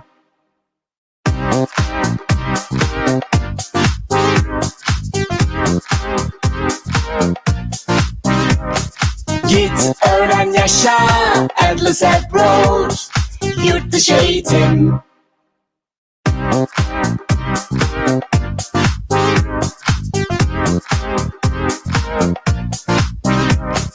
Git öğren yaşa, endless approach, yurt dışı eğitim.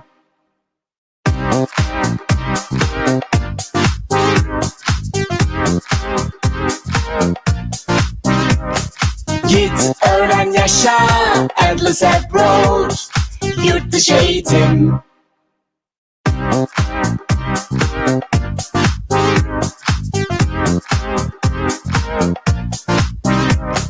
Git öğren yaşa, endless approach, yurt dışı eğitim.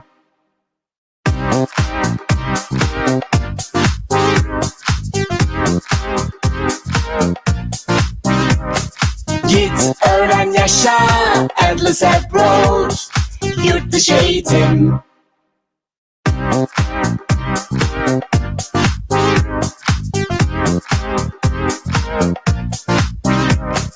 Git, öğren, yaşa, Endless Abroad, yurt dışı eğitim.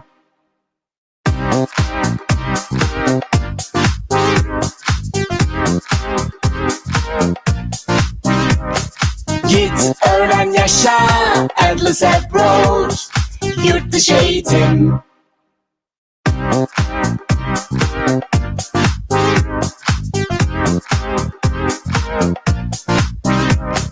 Git, öğren, yaşa, Endless Abroad, yurt dışı eğitim.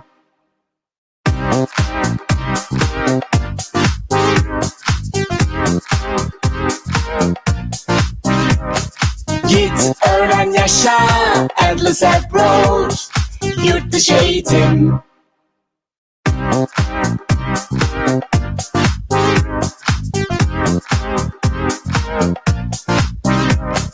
Git, öğren, yaşa, Endless Abroad, yurt dışı eğitim.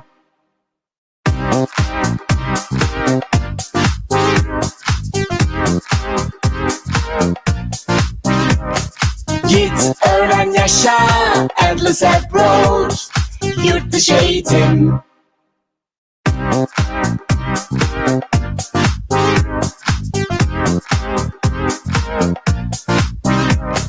Git, öğren, yaşa, Endless Abroad, yurt dışı eğitim.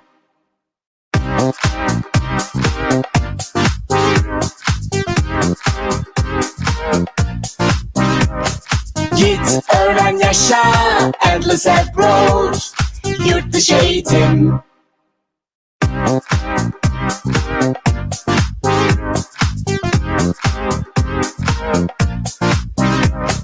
Git, öğren, yaşa, Endless Abroad, yurt dışı eğitim.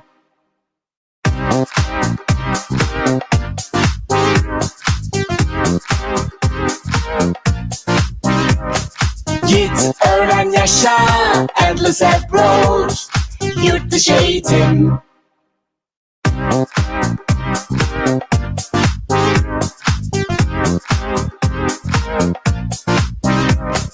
Git, öğren, yaşa, Endless Abroad, yurt dışı eğitim.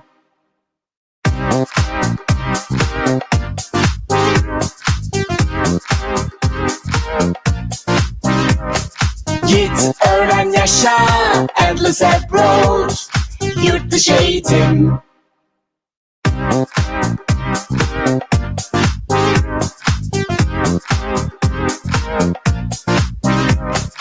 Git, öğren, yaşa, Endless Abroad, yurt dışı eğitim.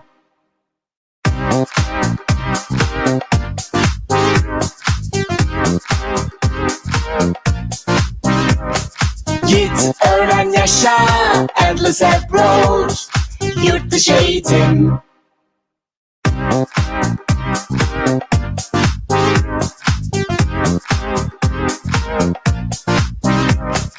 Git, öğren, yaşa, Endless Abroad, yurt dışı eğitim.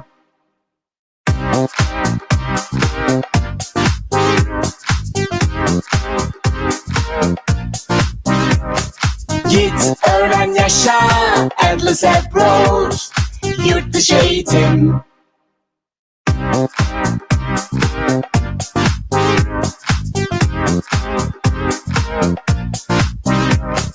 Git, öğren, yaşa, Endless Abroad, yurt dışı eğitim.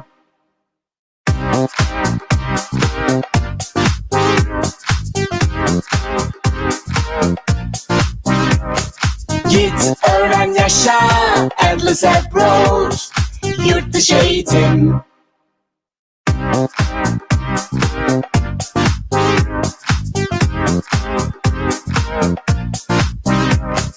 Git, öğren, yaşa, Endless Abroad, yurt dışı eğitim.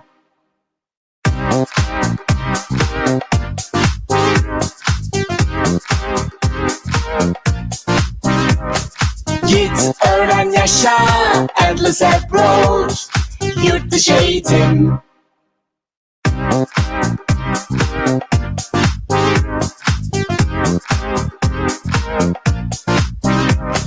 Git, öğren, yaşa, endless approach, yurt dışı eğitim.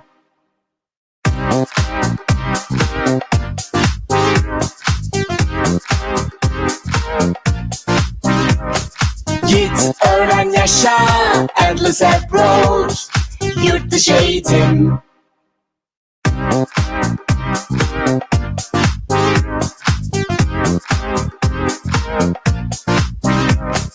Git, öğren, yaşa, endless approach, yurt dışı eğitim.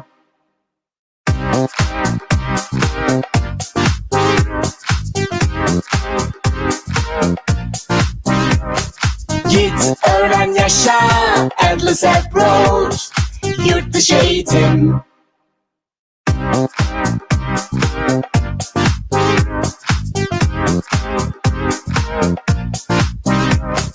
Git, öğren, yaşa, endless approach, yurt dışı eğitim.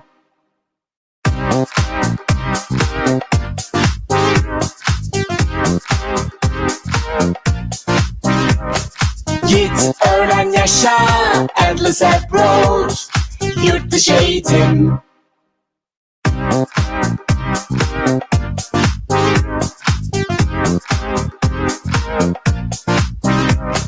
Git, öğren, yaşa, endless approach, yurt dışı eğitim.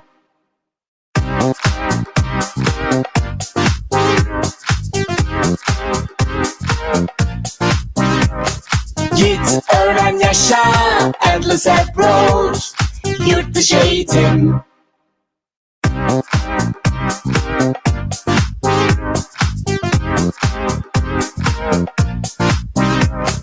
Git, öğren, yaşa, endless approach, yurt dışı eğitim.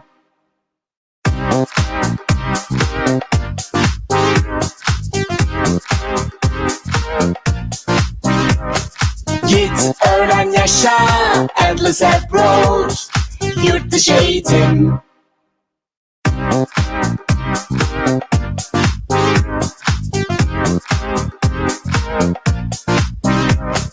Git, öğren, yaşa, endless approach, yurt dışı eğitim.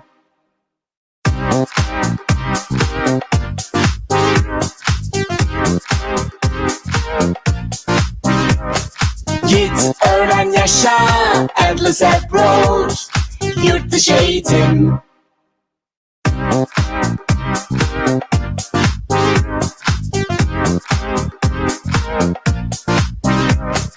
Git, öğren, yaşa, endless approach, yurt dışı eğitim.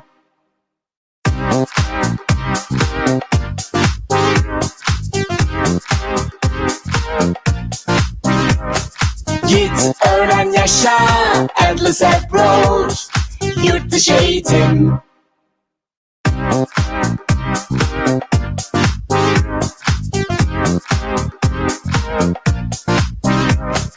Git, öğren, yaşa, endless approach, yurt dışı eğitim.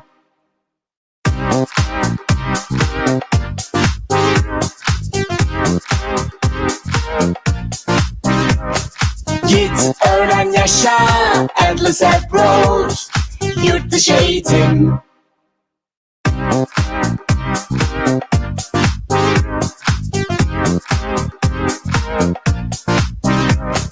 Git, öğren, yaşa, endless approach, yurt dışı eğitim.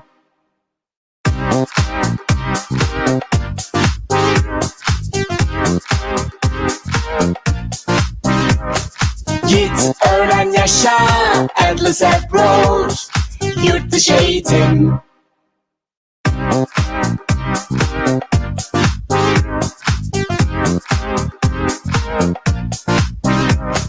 Git, öğren, yaşa, endless approach, yurt dışı eğitim.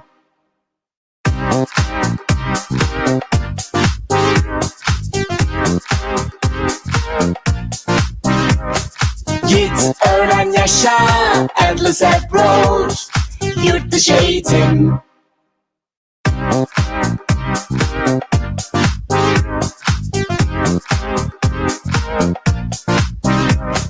Git öğren yaşa Endless approach Yurt dışı eğitim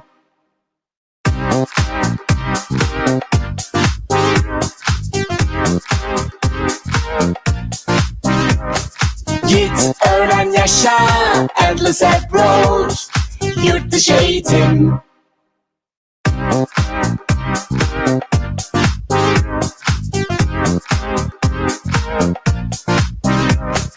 Git öğren yaşa Endless approach Yurt dışı eğitim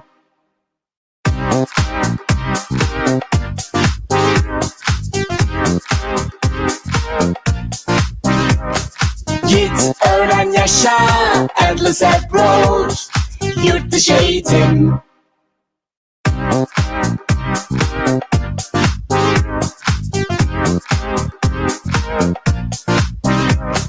Git öğren yaşa Endless approach Yurt dışı eğitim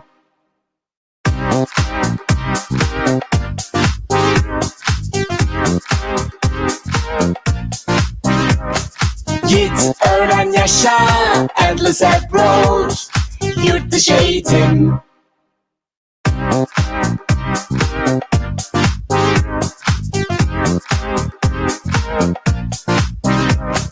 Git öğren yaşa Endless approach Yurt dışı eğitim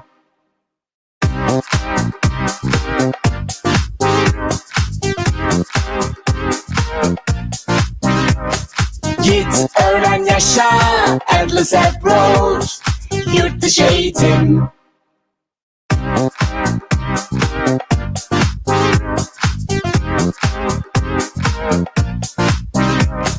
Git öğren yaşa Endless approach Yurt dışı eğitim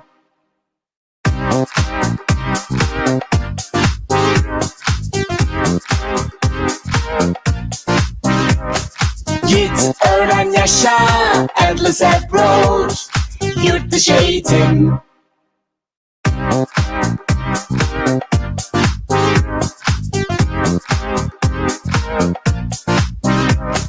Git öğren yaşa Endless approach Yurt dışı eğitim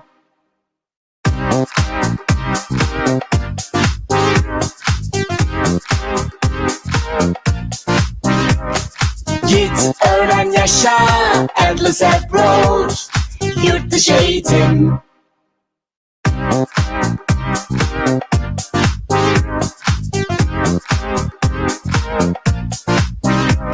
Git öğren yaşa Endless approach Yurt dışı eğitim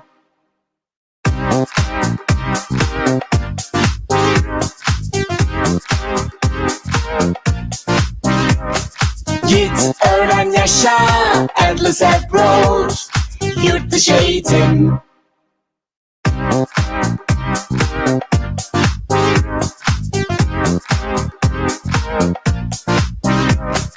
Git öğren yaşa Endless approach Yurt dışı eğitim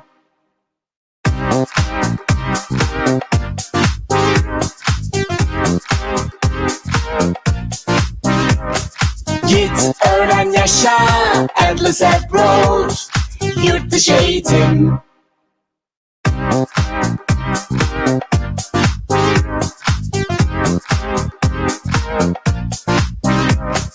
Git öğren yaşa Endless approach Yurt dışı eğitim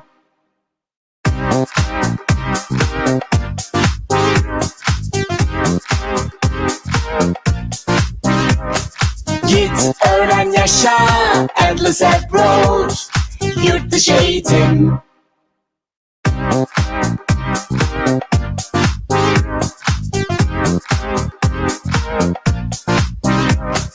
Git öğren yaşa Endless approach Yurt dışı eğitim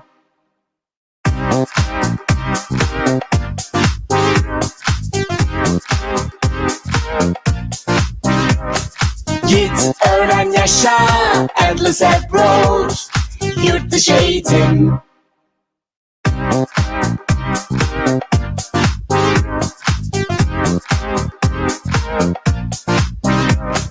Git, öğren, yaşa, Endless Approach, yurt dışı eğitim.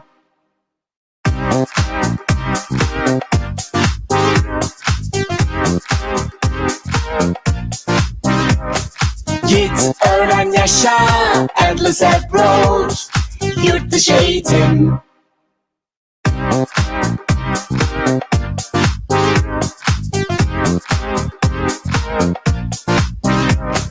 Git, öğren, yaşa, Endless Approach, yurt dışı eğitim.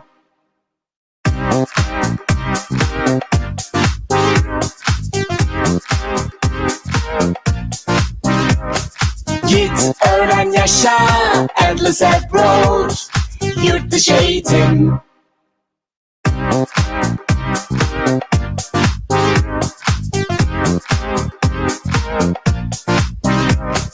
Git, öğren, yaşa, Endless Approach, yurt dışı eğitim.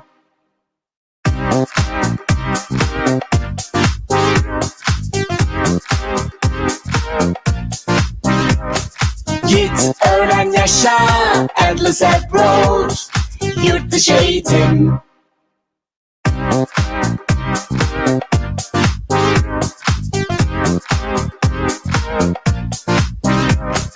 Git, öğren, yaşa, Endless Approach, yurt dışı eğitim.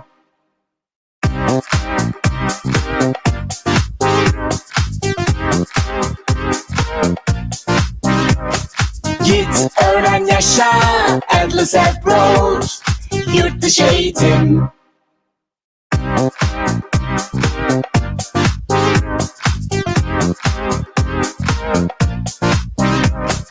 Git, öğren, yaşa, Endless Approach, yurt dışı eğitim.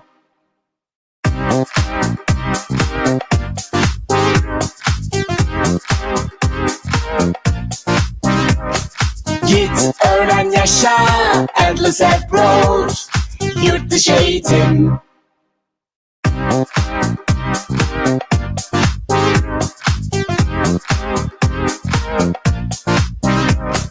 Git, öğren, yaşa, Endless Approach, yurt dışı eğitim.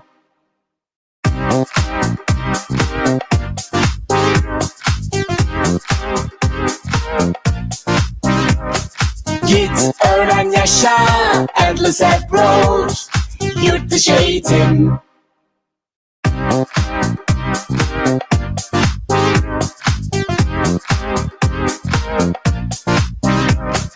Git, öğren, yaşa, Endless Approach, yurt dışı eğitim.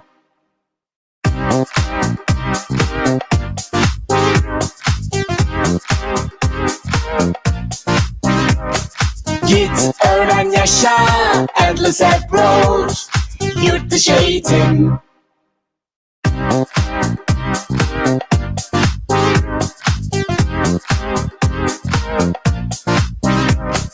Git, öğren, yaşa, Endless Approach, yurt dışı eğitim.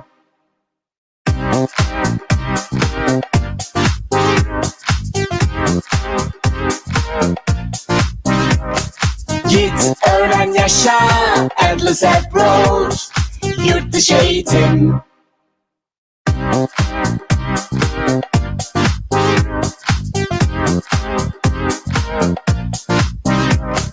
Git, öğren, yaşa, Endless Approach, yurt dışı eğitim.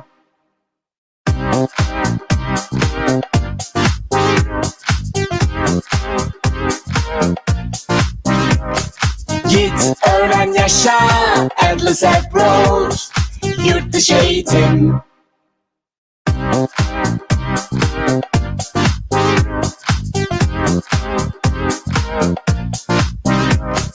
Git, öğren, yaşa, Endless Approach, yurt dışı eğitim.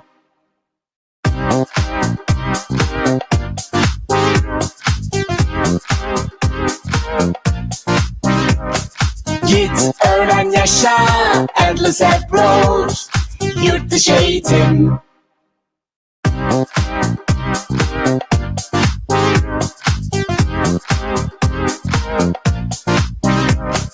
Git, öğren, yaşa, endless approach, yurt dışı eğitim.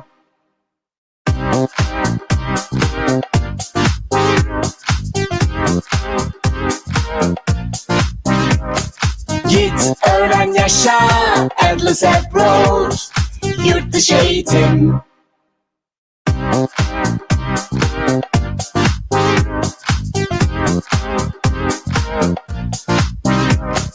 Git, öğren, yaşa, endless approach, yurt dışı eğitim.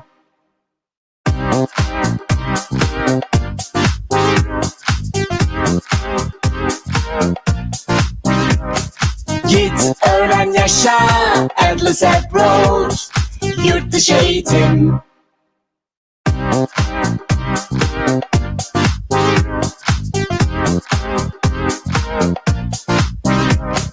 Git, öğren, yaşa, endless approach, yurt dışı eğitim.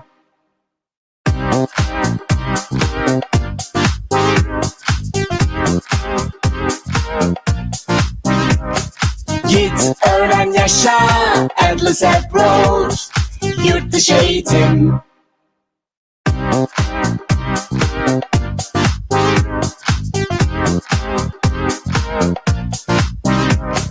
Git, öğren, yaşa, endless approach, yurt dışı eğitim.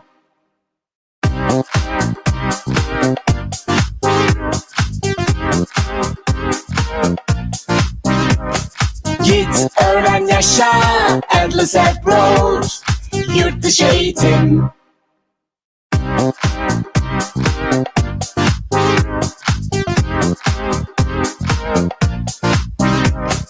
Git, öğren, yaşa, endless approach, yurt dışı eğitim.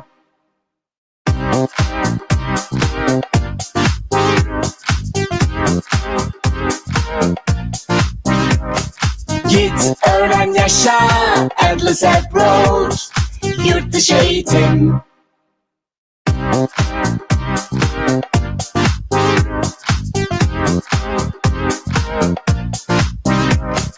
Git, öğren, yaşa, endless approach, yurt dışı eğitim.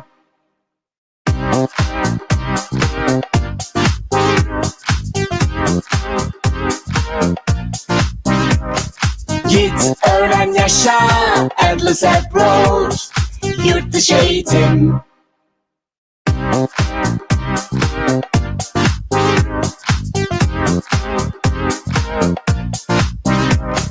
Git, öğren, yaşa, endless approach, yurt dışı eğitim.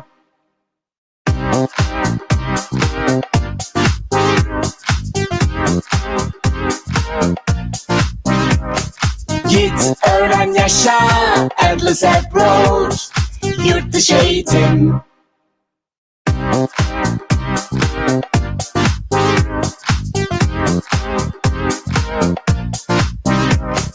Git, öğren, yaşa, endless approach, yurt dışı eğitim.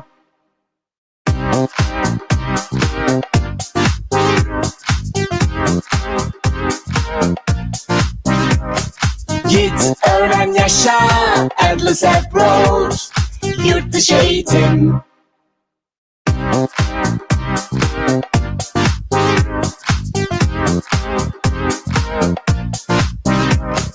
Git, öğren, yaşa, endless approach, yurt dışı eğitim.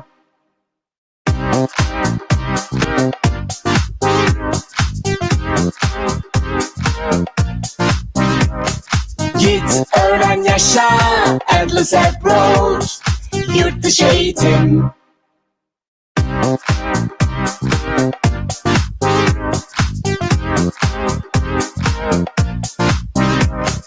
Git, öğren, yaşa, endless approach, yurt dışı eğitim.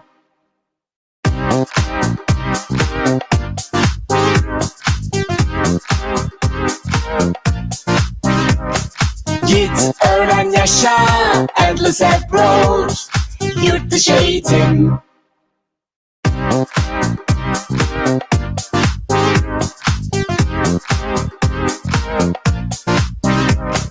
Git öğren yaşa Endless Approach Yurt dışı eğitim.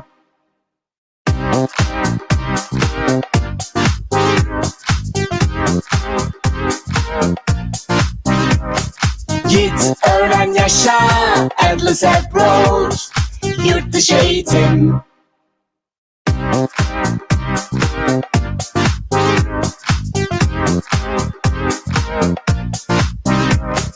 Git öğren yaşa Endless Approach Yurt dışı eğitim.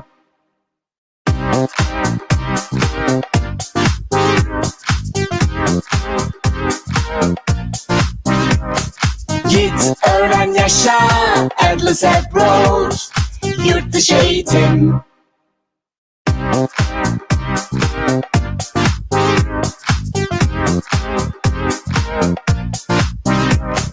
Git öğren yaşa Endless Approach Yurt dışı eğitim.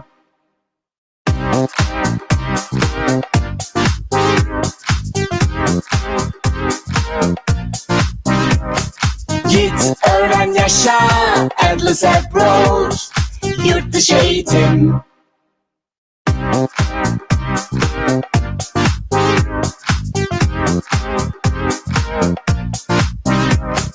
Git öğren yaşa Endless Approach Yurt dışı eğitim.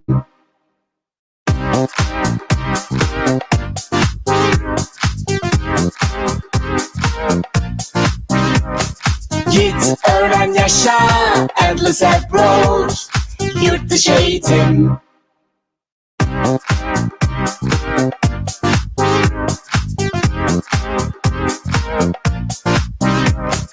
Git öğren yaşa Endless Approach Yurt dışı eğitim.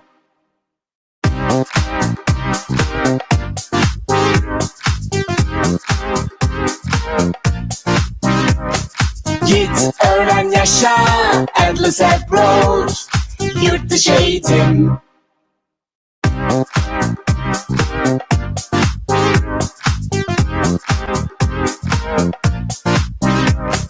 Git öğren yaşa Endless Approach Yurt dışı eğitim.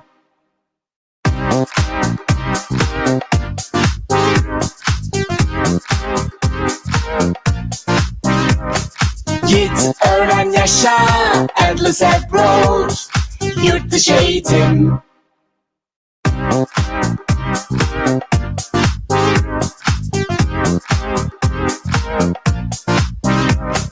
Git öğren yaşa Endless Approach Yurt dışı eğitim.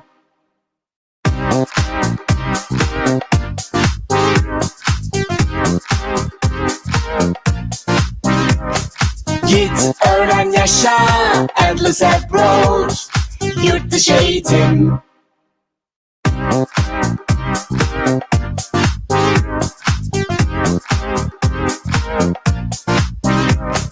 Git öğren yaşa Endless Approach Yurt dışı eğitim.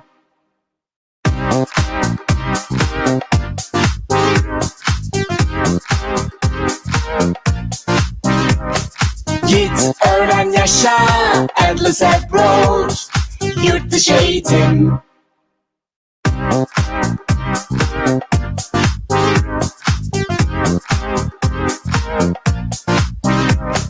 Git öğren yaşa Endless Approach Yurt dışı eğitim.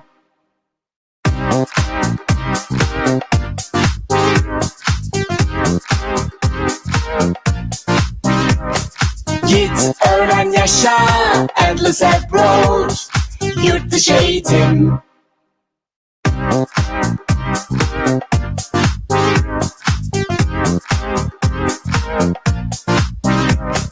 Git öğren yaşa Endless Approach Yurt dışı eğitim.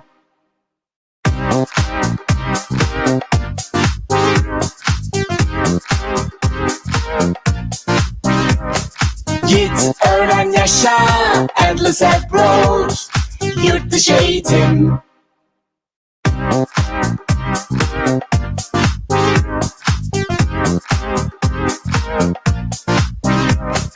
Git, öğren, yaşa, Endless Abroad, yurt dışı eğitim.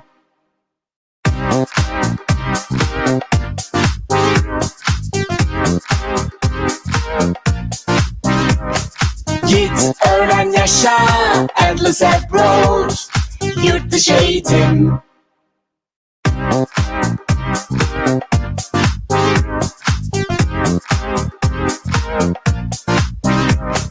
Git, öğren, yaşa, Endless Abroad, yurt dışı eğitim.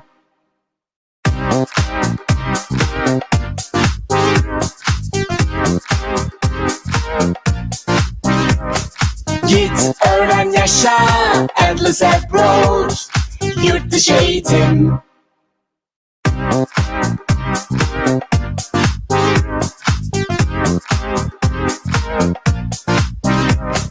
Git, öğren, yaşa, Endless Abroad, yurt dışı eğitim.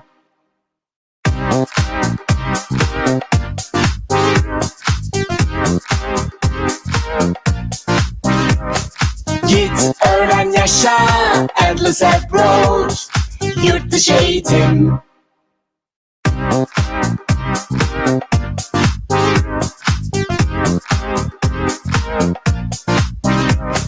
Git, öğren, yaşa, Endless Abroad, yurt dışı eğitim.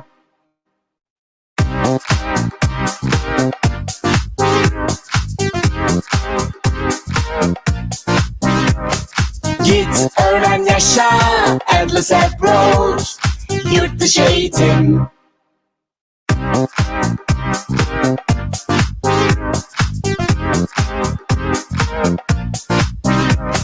Git, öğren, yaşa, Endless Abroad, yurt dışı eğitim.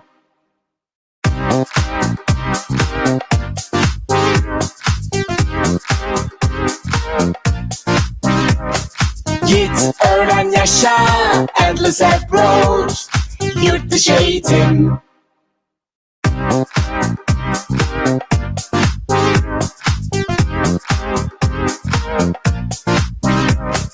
Git, öğren, yaşa, Endless Abroad, yurt dışı eğitim.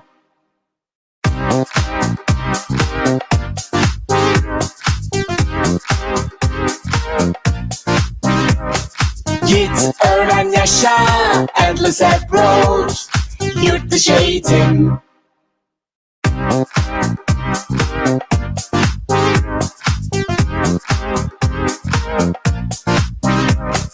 Git, öğren, yaşa, Endless Abroad, yurt dışı eğitim.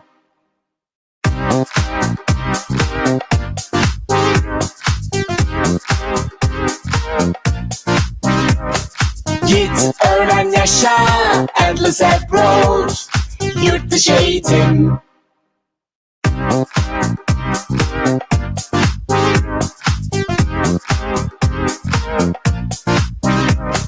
Git, öğren, yaşa, Endless Abroad, yurt dışı eğitim.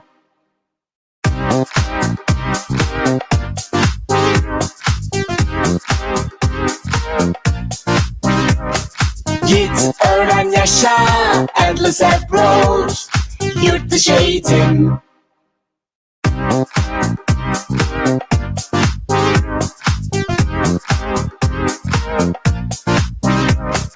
Git, öğren, yaşa, Endless Abroad, yurt dışı eğitim.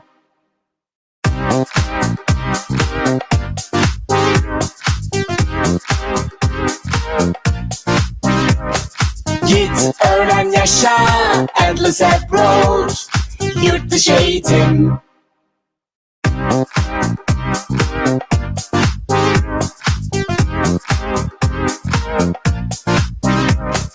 Git, öğren, yaşa, Endless Abroad, yurt dışı eğitim.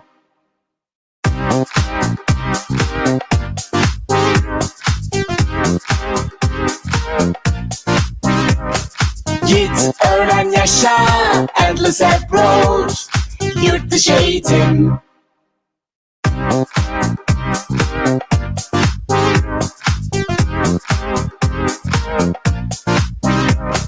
Git, öğren, yaşa, endless approach, yurt dışı eğitim.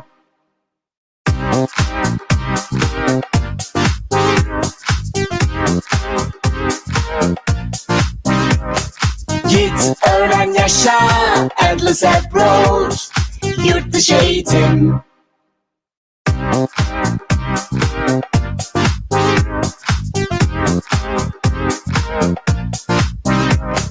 Git, öğren, yaşa, endless approach, yurt dışı eğitim.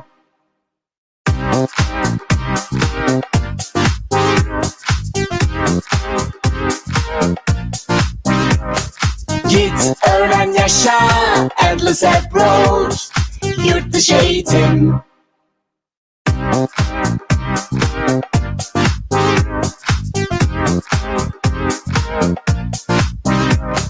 Git, öğren, yaşa, endless approach, yurt dışı eğitim.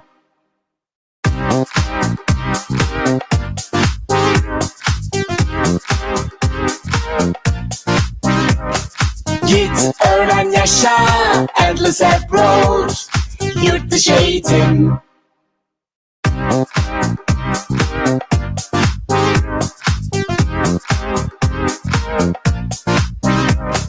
Git, öğren, yaşa, endless approach, yurt dışı eğitim.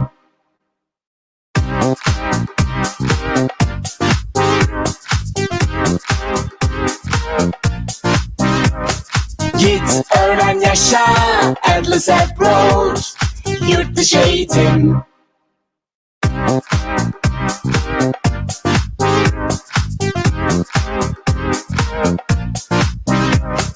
Git, öğren, yaşa, endless approach, yurt dışı eğitim.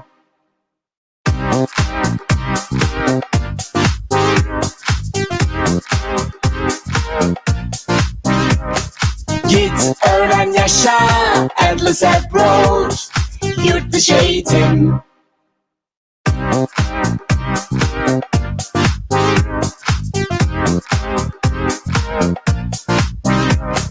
Git, öğren, yaşa, endless approach, yurt dışı eğitim.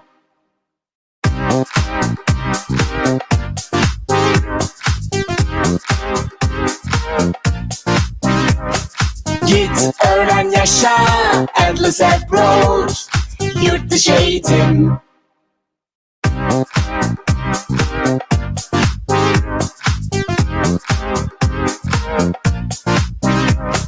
Git, öğren, yaşa, endless approach, yurt dışı eğitim.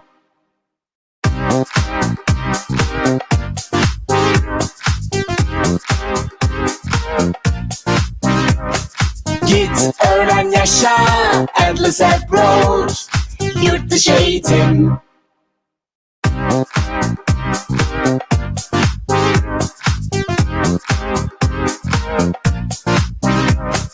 Git, öğren, yaşa, endless approach, yurt dışı eğitim.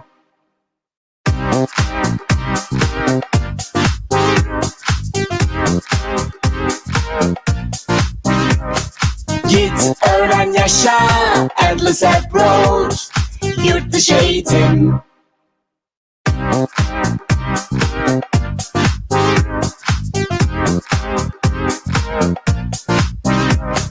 Git, öğren, yaşa, endless approach, yurt dışı eğitim.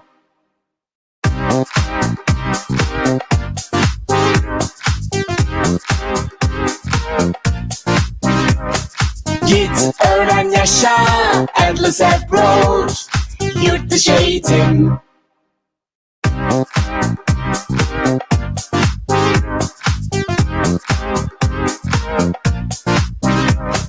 Git, öğren, yaşa, endless approach, yurt dışı eğitim.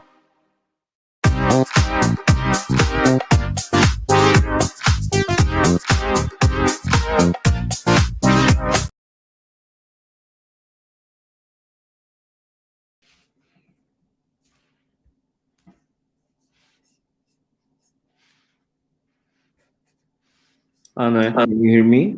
Yes, I can hear you. Hi. Okay. You can start, please. Okay, wonderful. So, hello, everybody. My name is Anna Parkamenko, and I'm representing Ridley College, which is a K to 12 boarding school in Ontario, Canada. So, the topic that I would like to share or discuss with you today is some things that you can consider when you're deciding to study abroad for high school. So, some of the topics that I'll cover are where to begin and what type of school you might want to consider and how to make that choice. So, what I would say is just like any other decision, you want to start with the end in mind. So, where do you want to be in a few years? What are your future goals? Where would you like to work, live, study for post secondary? These are all very important questions to ask before making the decision about where you might want to study. So, career goals are a good place to start as they will help to determine which is the best university, best country for those types of careers. Then you would think about which universities best accommodate those programs. So, if you would like to go to a university in the United States, for example, which schools then will help you to get into that university and that program?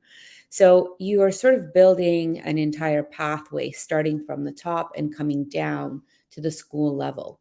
This is how we would recommend approaching this question. It's not an easy decision. That's understandable. There are so many options and choices. So it's a great way to start. Some other factors to consider are the child's or the student's maturity and preparedness. For example, we at our school have boarding starting in grade 5, which is 10 years old. And some students are ready to go abroad and study at a school and live at a school at that age. And others are hesitant even at 15, 16 years old. Both are okay, but you have to know where you stand on that. And are you comfortable to consider this opportunity? Next is language fluency. So, depending on how fluent the student is in the language they would like to go and study in, this also should determine where they might want to go. So, if you're fluent, you might wish to go directly to college or university. If you feel like you need to still work on your English level skills, you might want to consider coming earlier in high school so that you could take some time to learn the language, learn in that language for your courses, and be very well prepared when you're going into post secondary. Financial considerations, the costing of schools is vastly different all over the world, of course, but also the type of school that you may be able to attend in a given country will be determined by the financial opportunities that you have. For example, in Canada, schools range from $20,000 a year to $80,000 a year. And there are many factors within that, but this is something to also keep in mind. One of the things that we notice is that many people will go to the country or city or area where they have friends or family. It's great to have that level of support, even if they're not very close, just having someone there who can recommend certain things and welcome you if you're coming in. So friends and relatives nearby is a factor that definitely helps to contribute where a student might wish to go study. The education system is a huge factor. So, if you've ever done any research or studied different schools, different countries approach education differently. So, being a Canadian school, I can speak mostly to the Canadian education system. It is the same all across the board, meaning that every school that exists in Canada will follow the same ministry requirements set out by the province in which the school is located.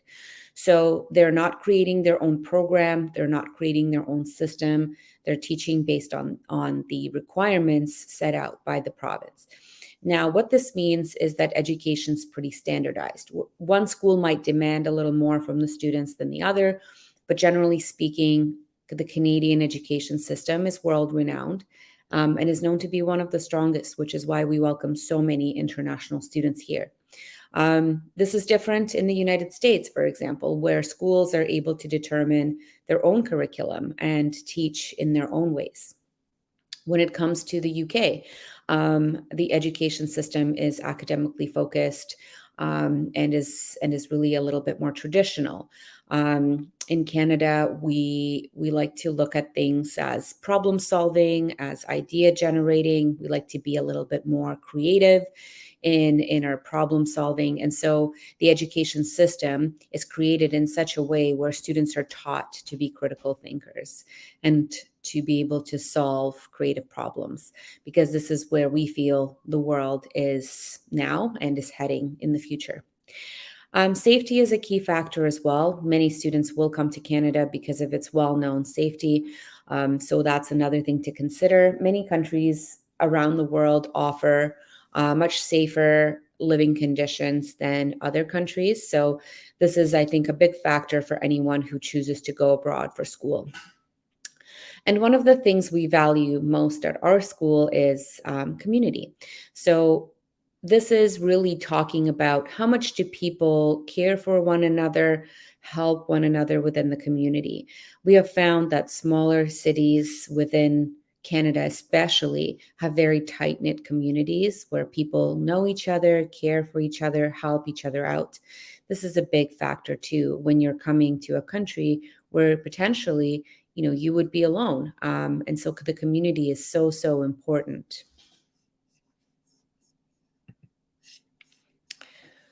So when we look at these very important factors that we just outlined and align them with what Canada offers, and I touched on a few things already. When it comes to language, if you choose to come and study in a high school in Canada, you will have the option of being either in an English school or a French school, depending on the province which you choose to go and study in. So English and French are Canada's two languages, one of which you should know in order to be able to study here. Cost-wise, Canada is comparatively cheaper than some other countries, like the UK, for example, for boarding school specifically. But also, Canada isn't as flexible in awarding scholarships to students. So the opportunities for scholarships might be bigger in other countries.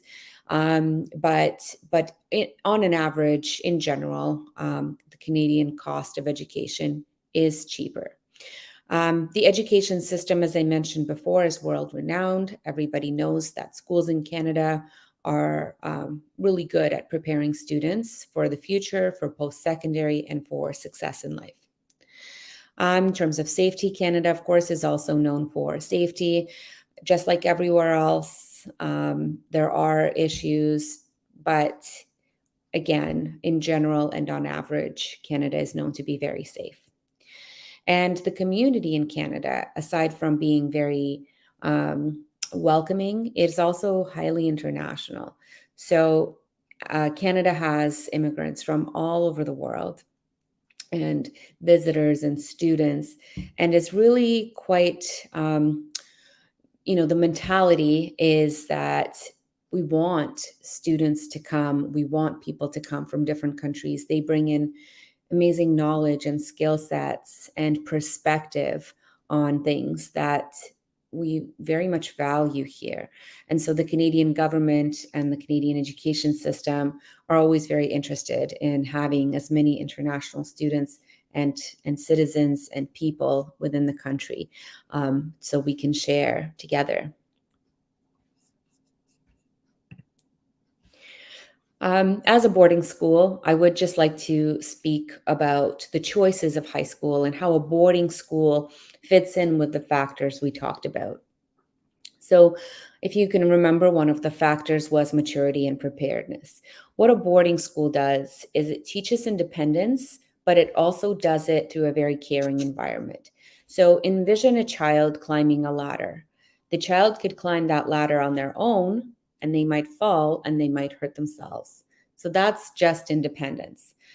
What we do, the vision of what we do in a boarding school is if a child is climbing a ladder, we just stand at the bottom and support. We don't touch the child. We let them figure out their way. But if they fall down, we're there to hold them so they don't get hurt.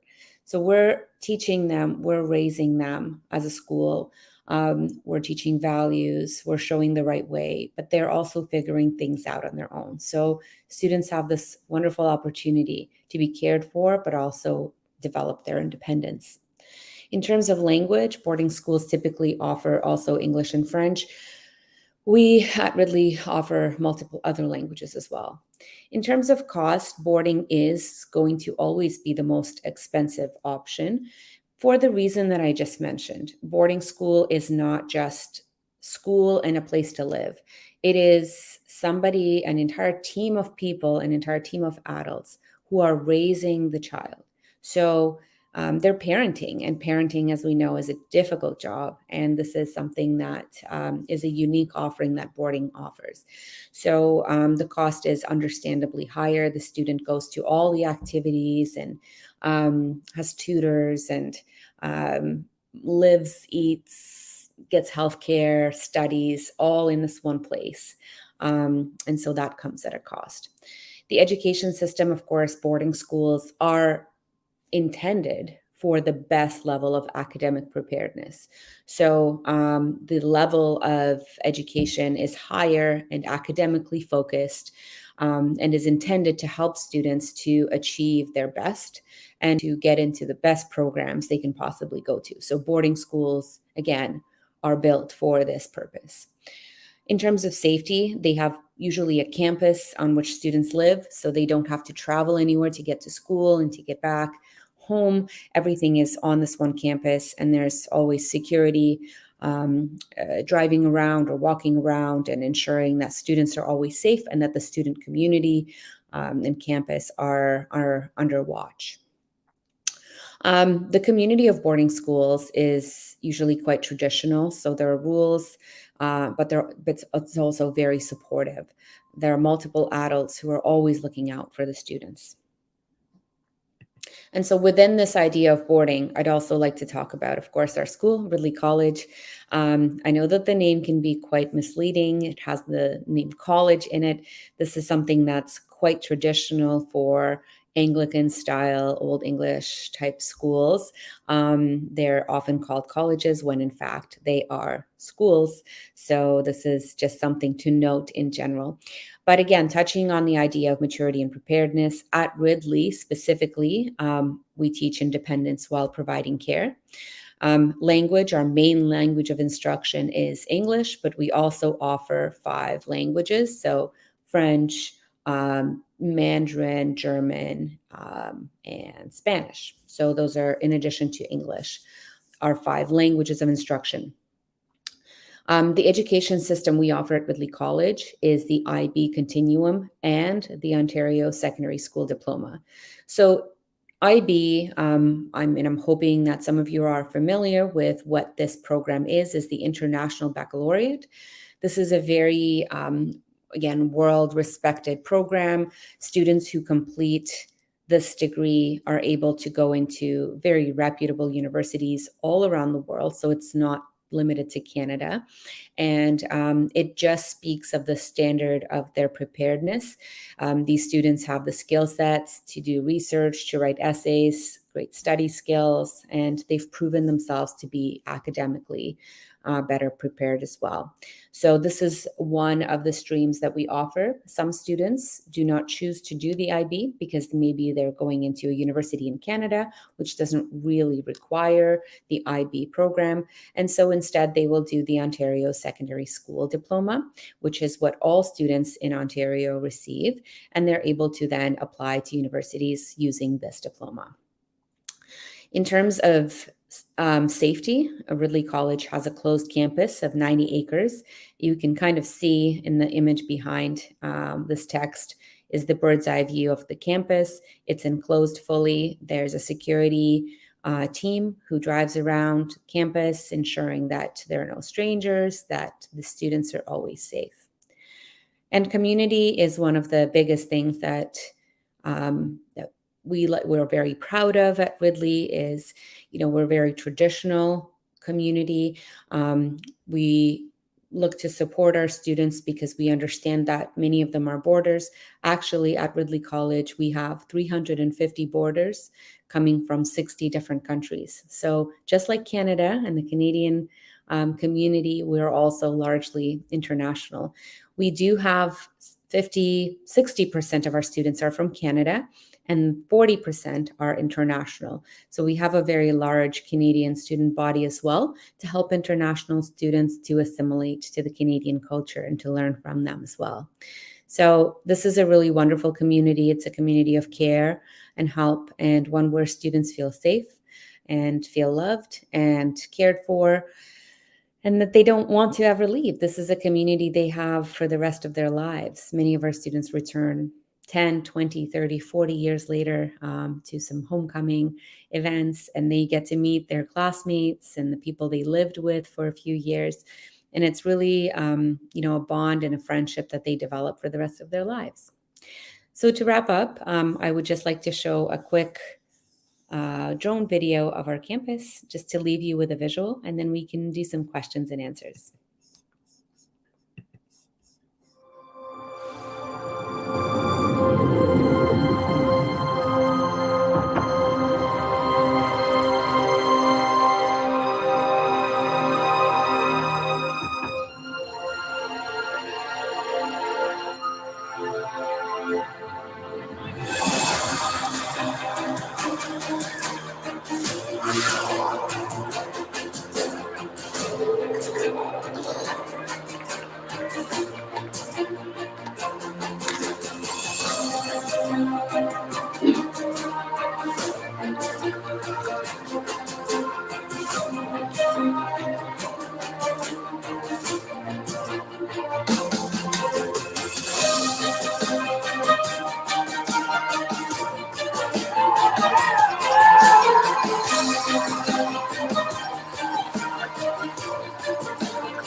All right. So that is the presentation. Thank you very much, everybody who attended and who was listening. My apologies. If there are any questions, I'm happy to answer them.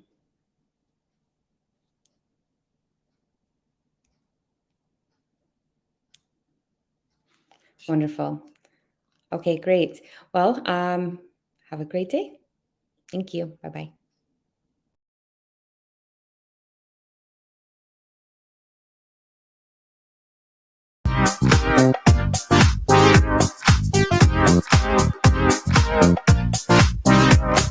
Git, öğren, yaşa, endless approach, yurt dışı eğitim.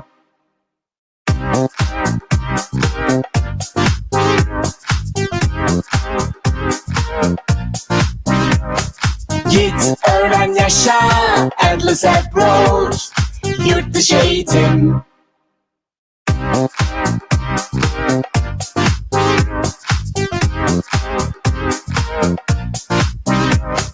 Git öğren yaşa Endless approach Yurt dışı eğitim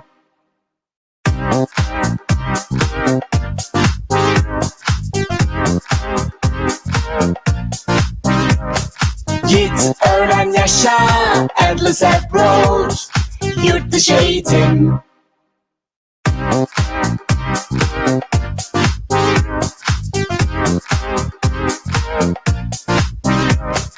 Git öğren yaşa Endless approach Yurt dışı eğitim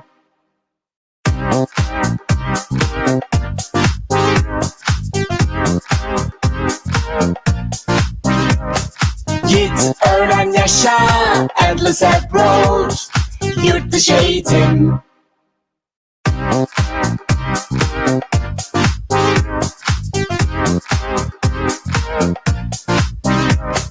Git öğren yaşa Endless approach Yurt dışı eğitim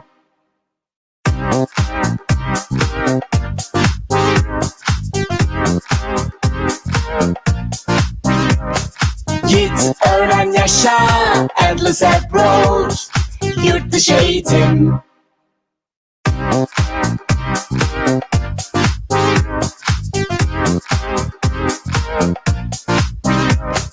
Git öğren yaşa Endless approach Yurt dışı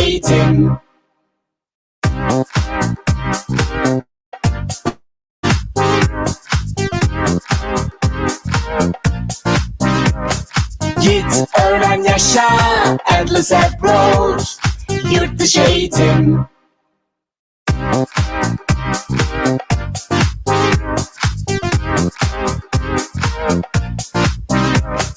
Git öğren yaşa Endless approach Yurt dışı eğitim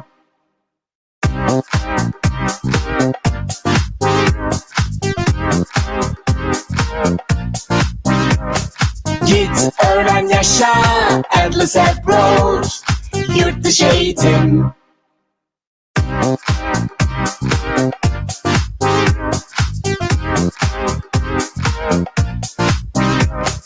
Git öğren yaşa Endless approach Yurt dışı eğitim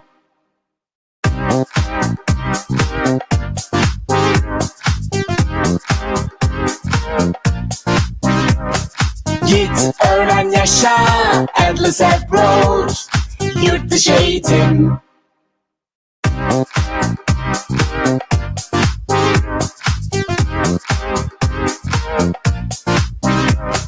Git öğren yaşa Endless approach Yurt dışı eğitim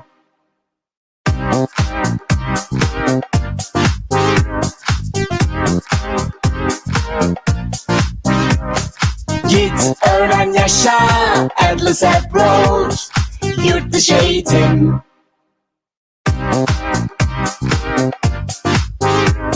öğren yaşa Endless approach Yurt dışı eğitim Git öğren yaşa Endless approach Yurt dışı eğitim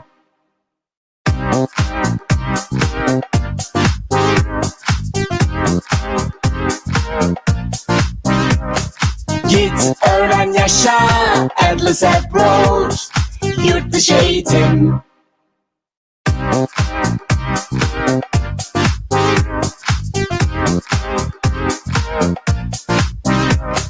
Git öğren yaşa Endless approach Yurt dışı eğitim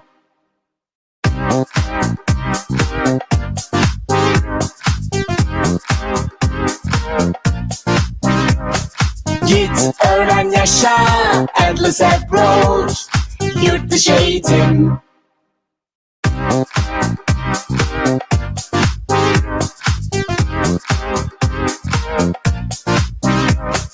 Git öğren yaşa Endless approach Yurt dışı eğitim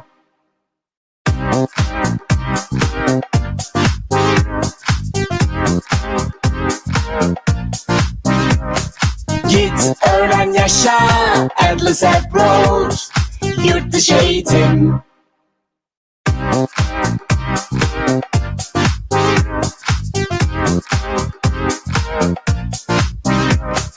Git öğren yaşa Endless Approach Yurt dışı eğitim.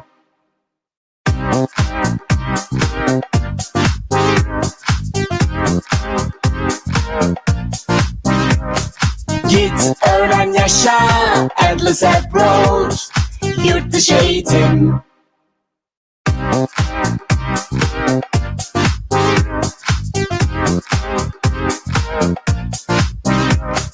Git öğren yaşa Endless Approach Yurt dışı eğitim.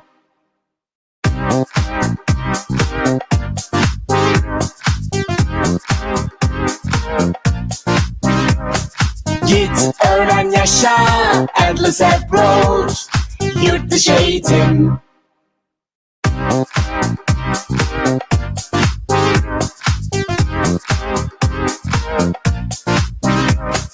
Git öğren yaşa Endless Approach Yurt dışı eğitim.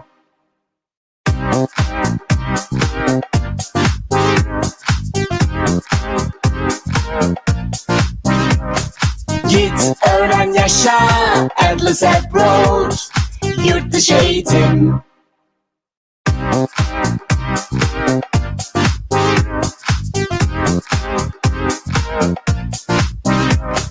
Git öğren yaşa Endless Approach Yurt dışı eğitim.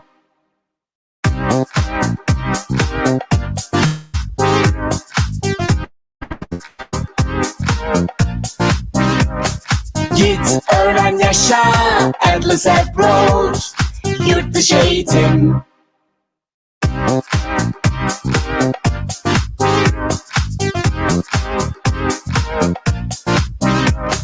Git öğren yaşa Endless Approach Yurt dışı eğitim.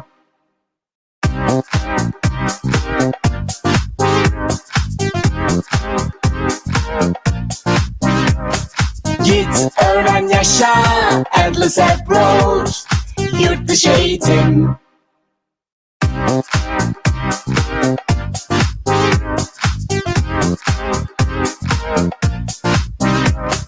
Git öğren yaşa Endless Approach Yurt dışı eğitim.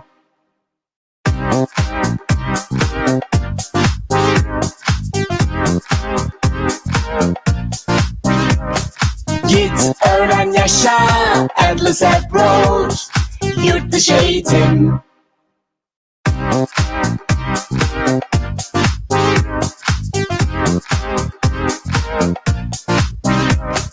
Git öğren yaşa Endless Approach Yurt dışı eğitim.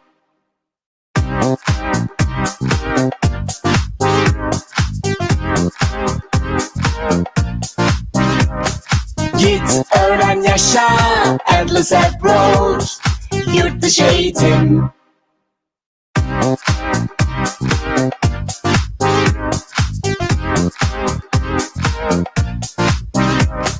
Git öğren yaşa Endless Approach Yurt dışı eğitim.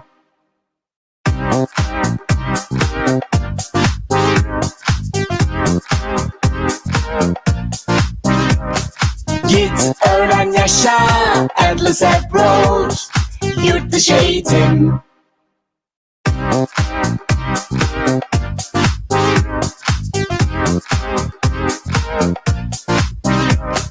Git öğren yaşa Endless Approach Yurt dışı eğitim.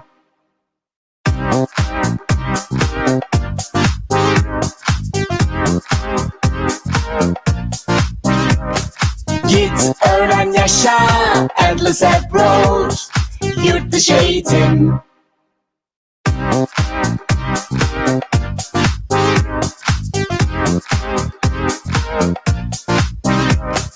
Git öğren yaşa Endless Approach Yurt dışı eğitim.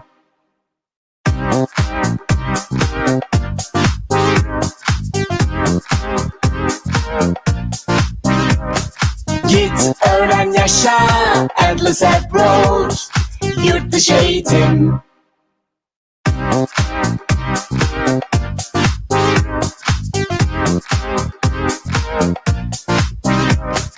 Git, öğren, yaşa, Endless Approach, yurt dışı eğitim.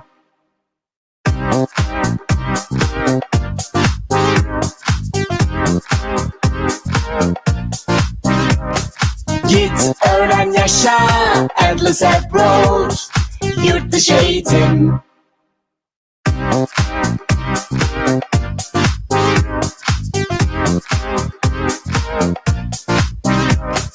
Git, öğren, yaşa, Endless Approach, yurt dışı eğitim.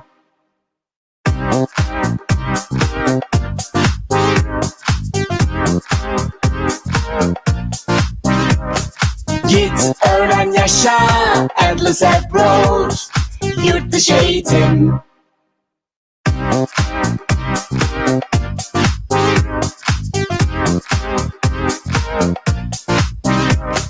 Git, öğren, yaşa, Endless Approach, yurt dışı eğitim.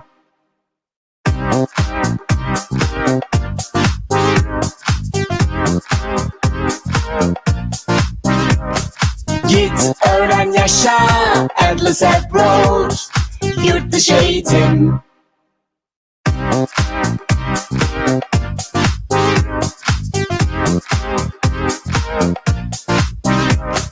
Git, öğren, yaşa, Endless Approach, yurt dışı eğitim.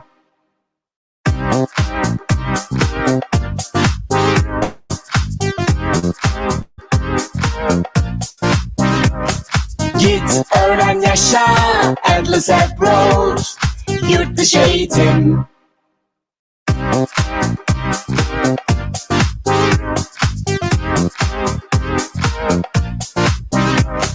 Git, öğren, yaşa, Endless Approach, yurt dışı eğitim.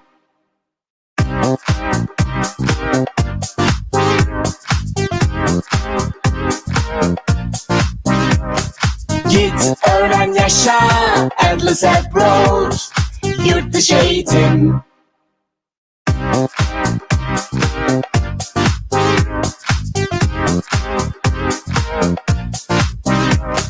Git, öğren, yaşa, Endless Approach, yurt dışı eğitim.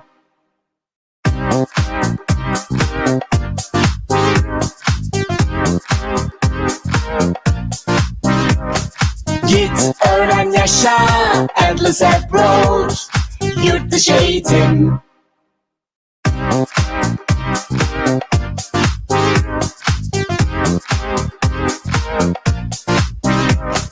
Git, öğren, yaşa, Endless Approach, yurt dışı eğitim.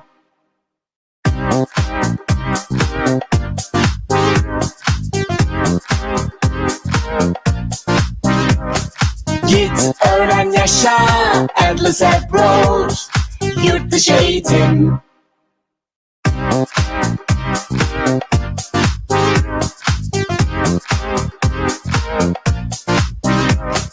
Git, öğren, yaşa, Endless Approach, yurt dışı eğitim.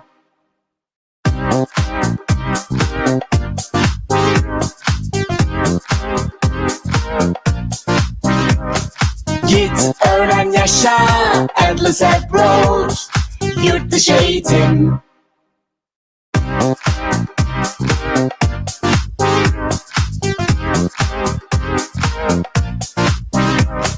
Git, öğren, yaşa, Endless Approach, yurt dışı eğitim.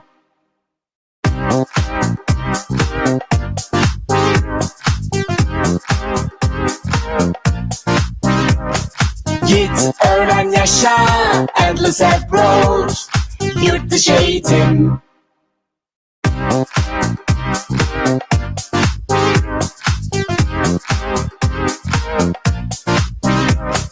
Git, öğren, yaşa, Endless Approach, yurt dışı eğitim.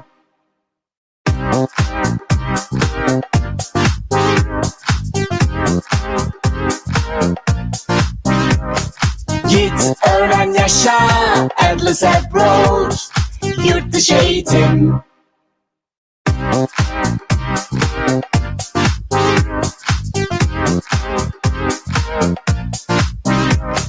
Git öğren yaşa, endless approach, yurt dışı eğitim.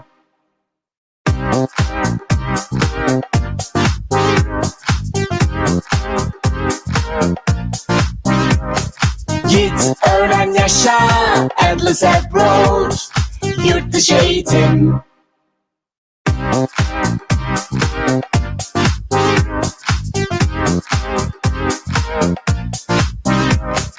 Git öğren yaşa, endless approach, yurt dışı eğitim.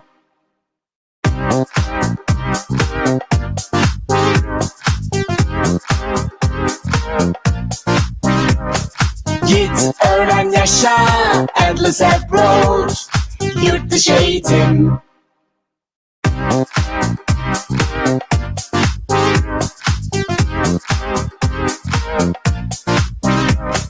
Git öğren yaşa, endless approach, yurt dışı eğitim.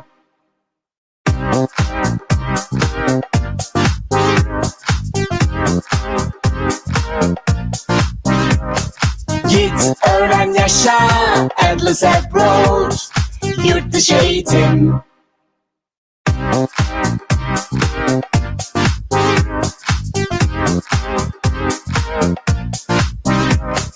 Git öğren yaşa, endless approach, yurt dışı eğitim.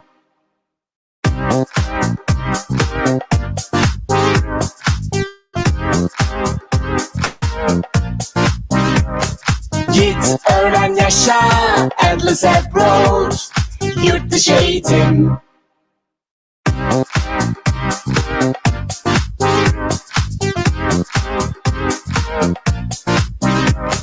Git öğren yaşa, endless approach, yurt dışı eğitim.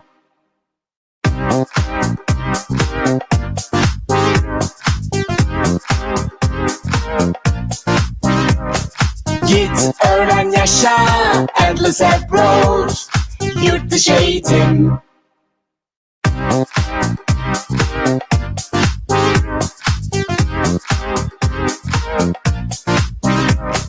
Git öğren yaşa, endless approach, yurt dışı eğitim.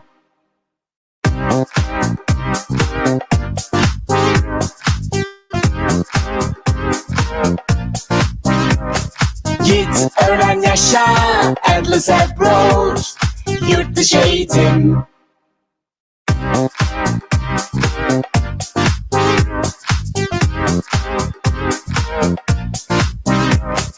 Git öğren yaşa, endless approach, yurt dışı eğitim.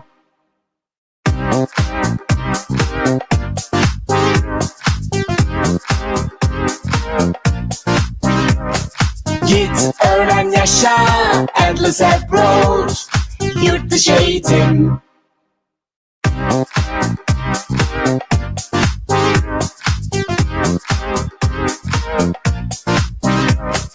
Git öğren yaşa, endless approach, yurt dışı eğitim.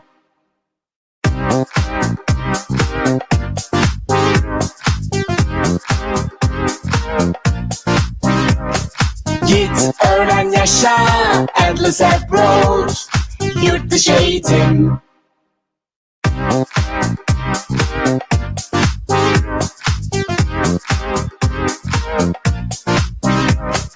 Git öğren yaşa, endless approach, yurt dışı eğitim.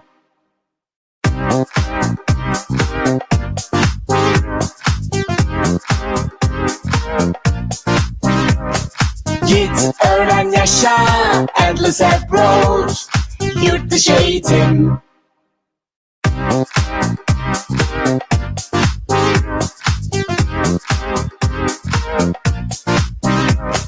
Git öğren yaşa, endless approach, yurt dışı eğitim.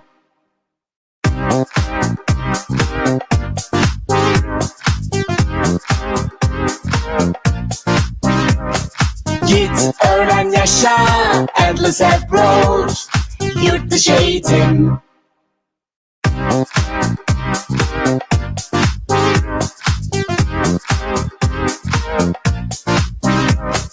Git öğren yaşa Endless approach Yurt dışı eğitim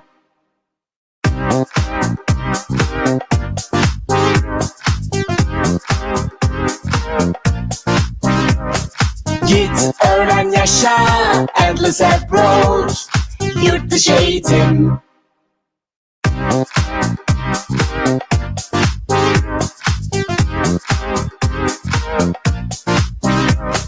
Git öğren yaşa Endless approach Yurt dışı eğitim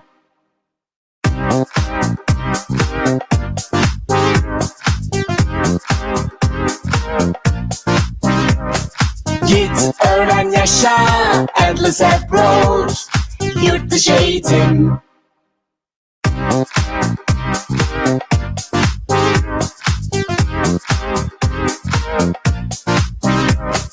Git öğren yaşa Endless approach Yurt dışı eğitim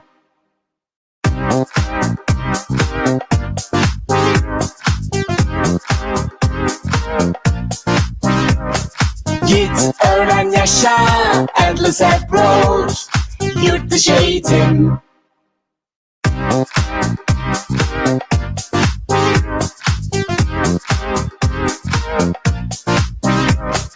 Git öğren yaşa Endless approach Yurt dışı eğitim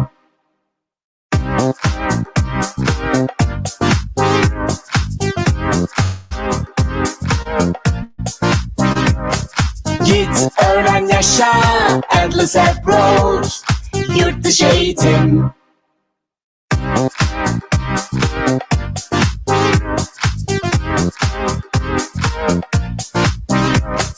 Git öğren yaşa Endless approach Yurt dışı eğitim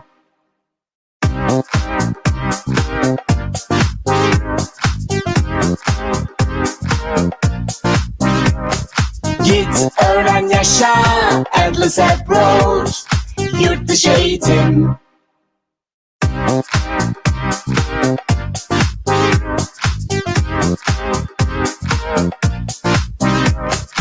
Git öğren yaşa Endless approach Yurt dışı eğitim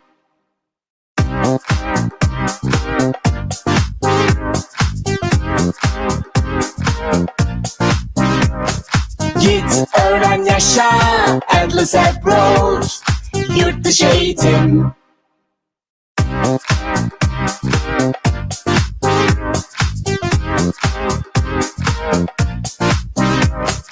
Git öğren yaşa Endless approach Yurt dışı eğitim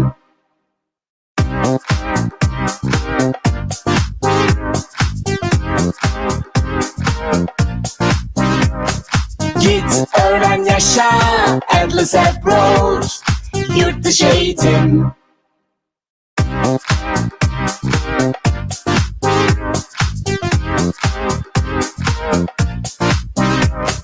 Git öğren yaşa Endless approach Yurt dışı eğitim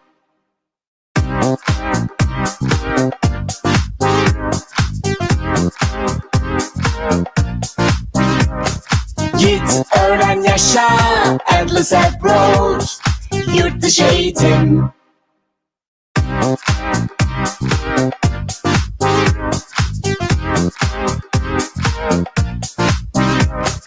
Git öğren yaşa Endless approach Yurt dışı eğitim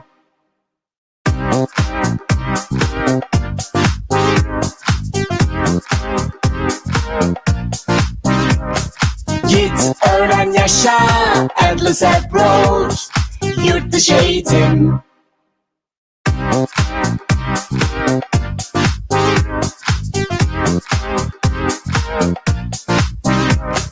Git öğren yaşa Endless approach Yurt dışı eğitim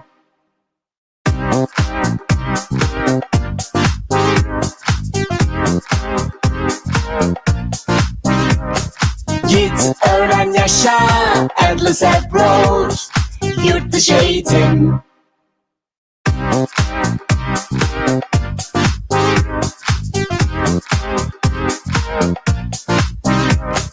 Git öğren yaşa Endless Approach Yurt dışı eğitim.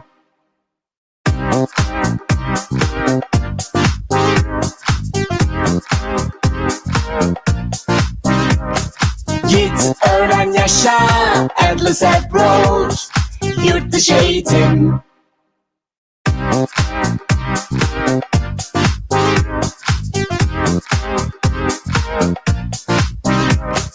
Git öğren yaşa Endless Approach Yurt dışı eğitim.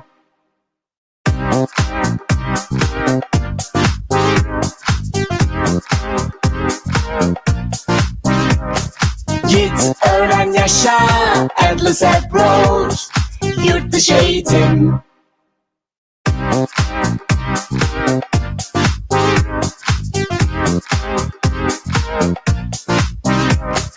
Git öğren yaşa Endless Approach Yurt dışı eğitim.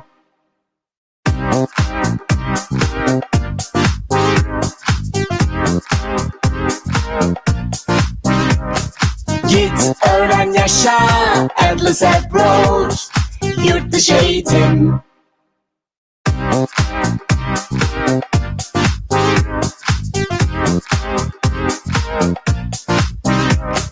Git öğren yaşa Endless Approach Yurt dışı eğitim.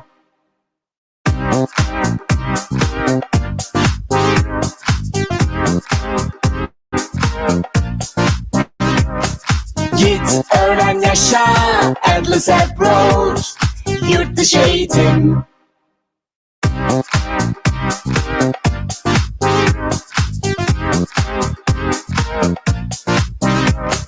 Git öğren yaşa Endless Approach Yurt dışı eğitim.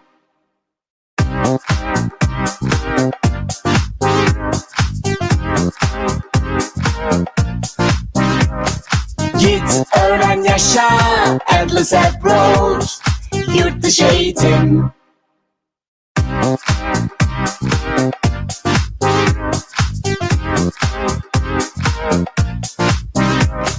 Git öğren yaşa Endless Approach Yurt dışı eğitim.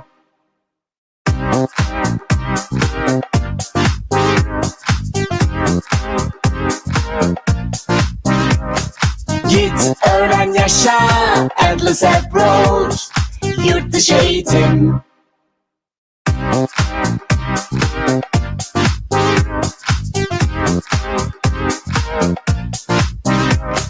Git öğren yaşa Endless Approach Yurt dışı eğitim.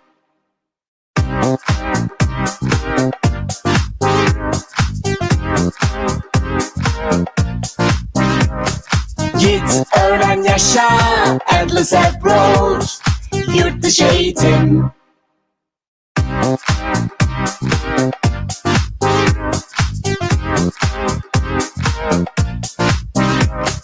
Git öğren yaşa Endless Approach Yurt dışı eğitim.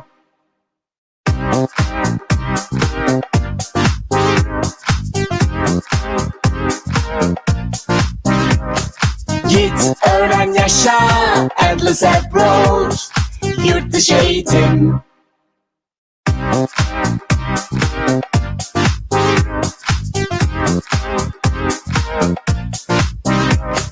Git öğren yaşa Endless Approach Yurt dışı eğitim.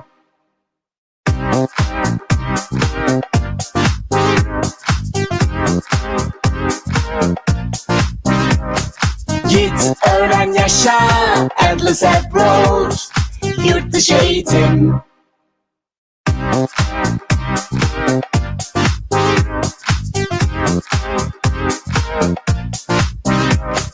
Git öğren yaşa Endless Approach Yurt dışı eğitim.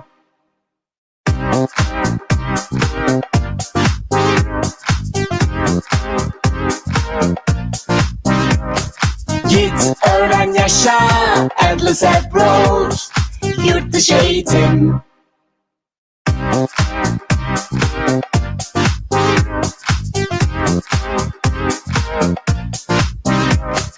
Git, öğren, yaşa, Endless Approach, yurt dışı eğitim.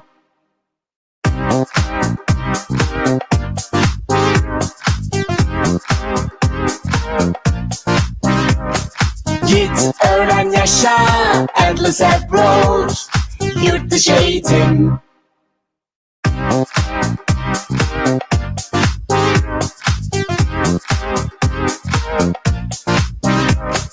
Git, öğren, yaşa, Endless Approach, yurt dışı eğitim.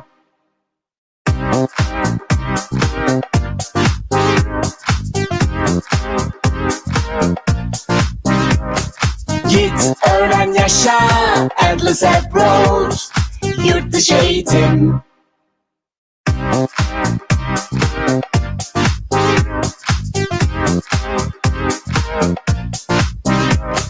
Git, öğren, yaşa, Endless Approach, yurt dışı eğitim.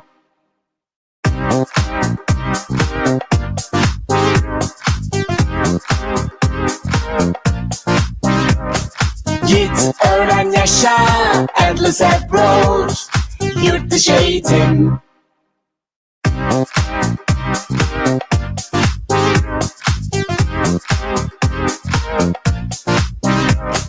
Git, öğren, yaşa, Endless Approach, yurt dışı eğitim.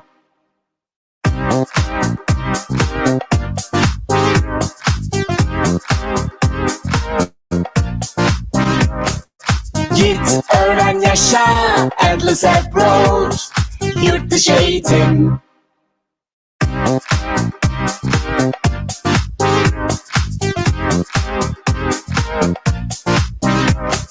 Git, öğren, yaşa, Endless Approach, yurt dışı eğitim.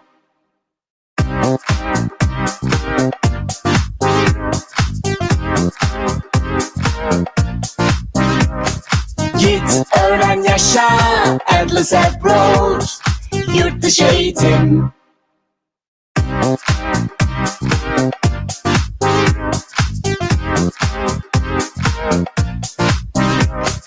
Git, öğren, yaşa, Endless Approach, yurt dışı eğitim.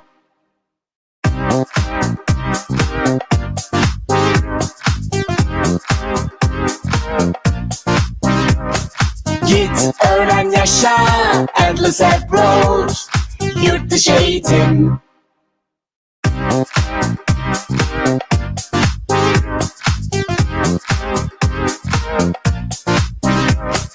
Git, öğren, yaşa, Endless Approach, yurt dışı eğitim.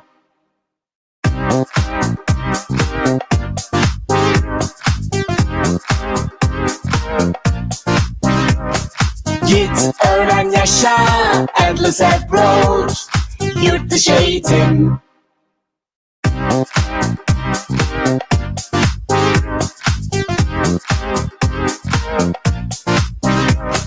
Git, öğren, yaşa, Endless Approach, yurt dışı eğitim.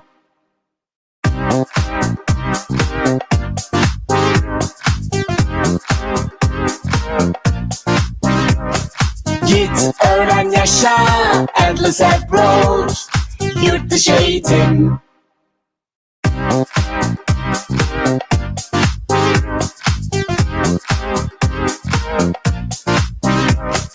Git, öğren, yaşa, Endless Approach, yurt dışı eğitim.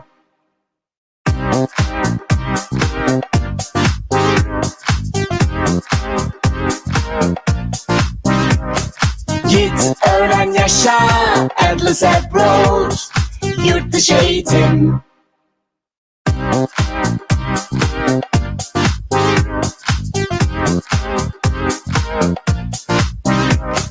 Git, öğren, yaşa, Endless Approach, yurt dışı eğitim.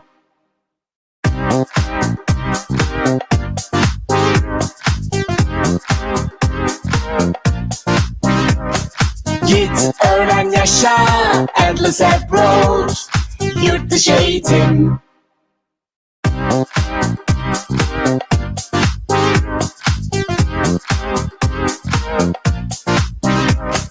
Git öğren yaşa Endless Approach Yurt dışı eğitim.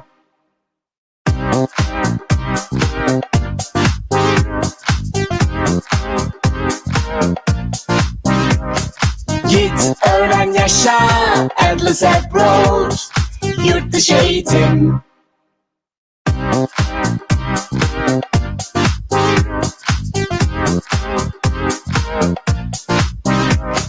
Git öğren yaşa Endless Approach Yurt dışı eğitim.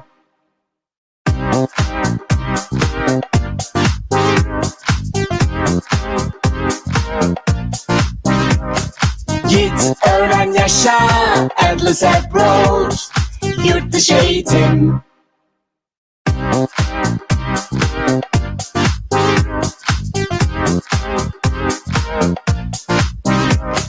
Git öğren yaşa Endless Approach Yurt dışı eğitim.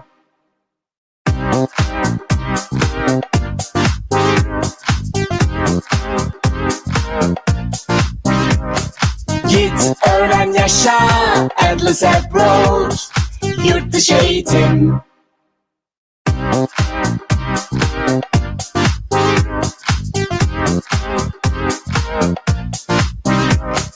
Git öğren yaşa Endless Approach Yurt dışı eğitim.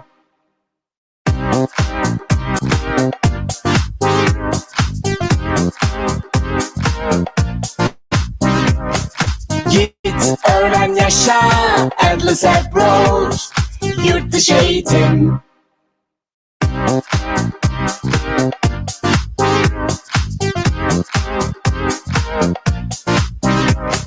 Git öğren yaşa Endless Approach Yurt dışı eğitim.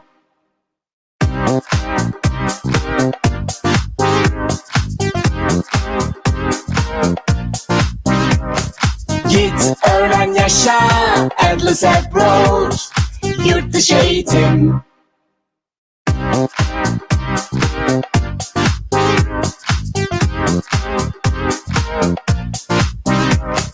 Git öğren yaşa Endless Approach Yurt dışı eğitim.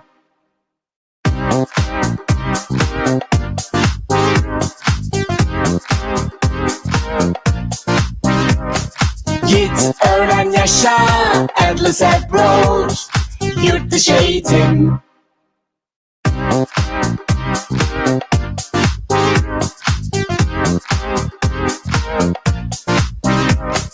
Git öğren yaşa Endless Approach Yurt dışı eğitim.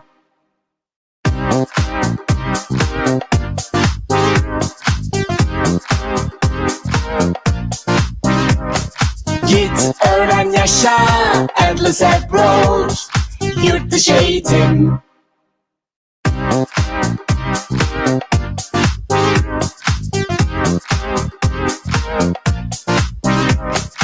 Git öğren yaşa Endless Approach Yurt dışı eğitim.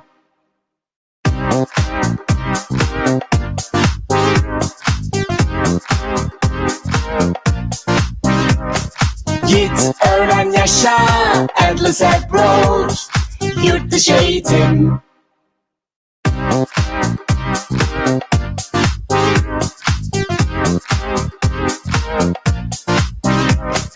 Git öğren yaşa Endless Approach Yurt dışı eğitim.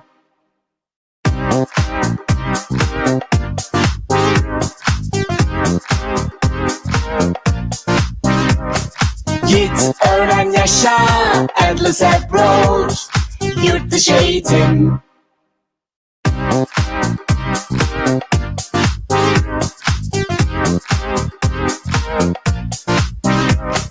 Git öğren yaşa Endless Approach Yurt dışı eğitim.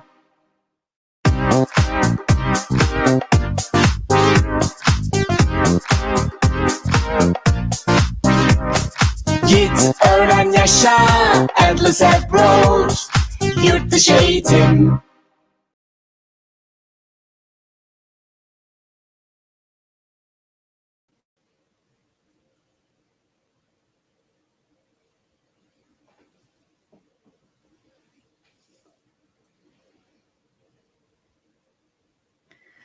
Hello, everyone. Thank you so much for joining us. For me, this lunchtime, and for you in the evenings.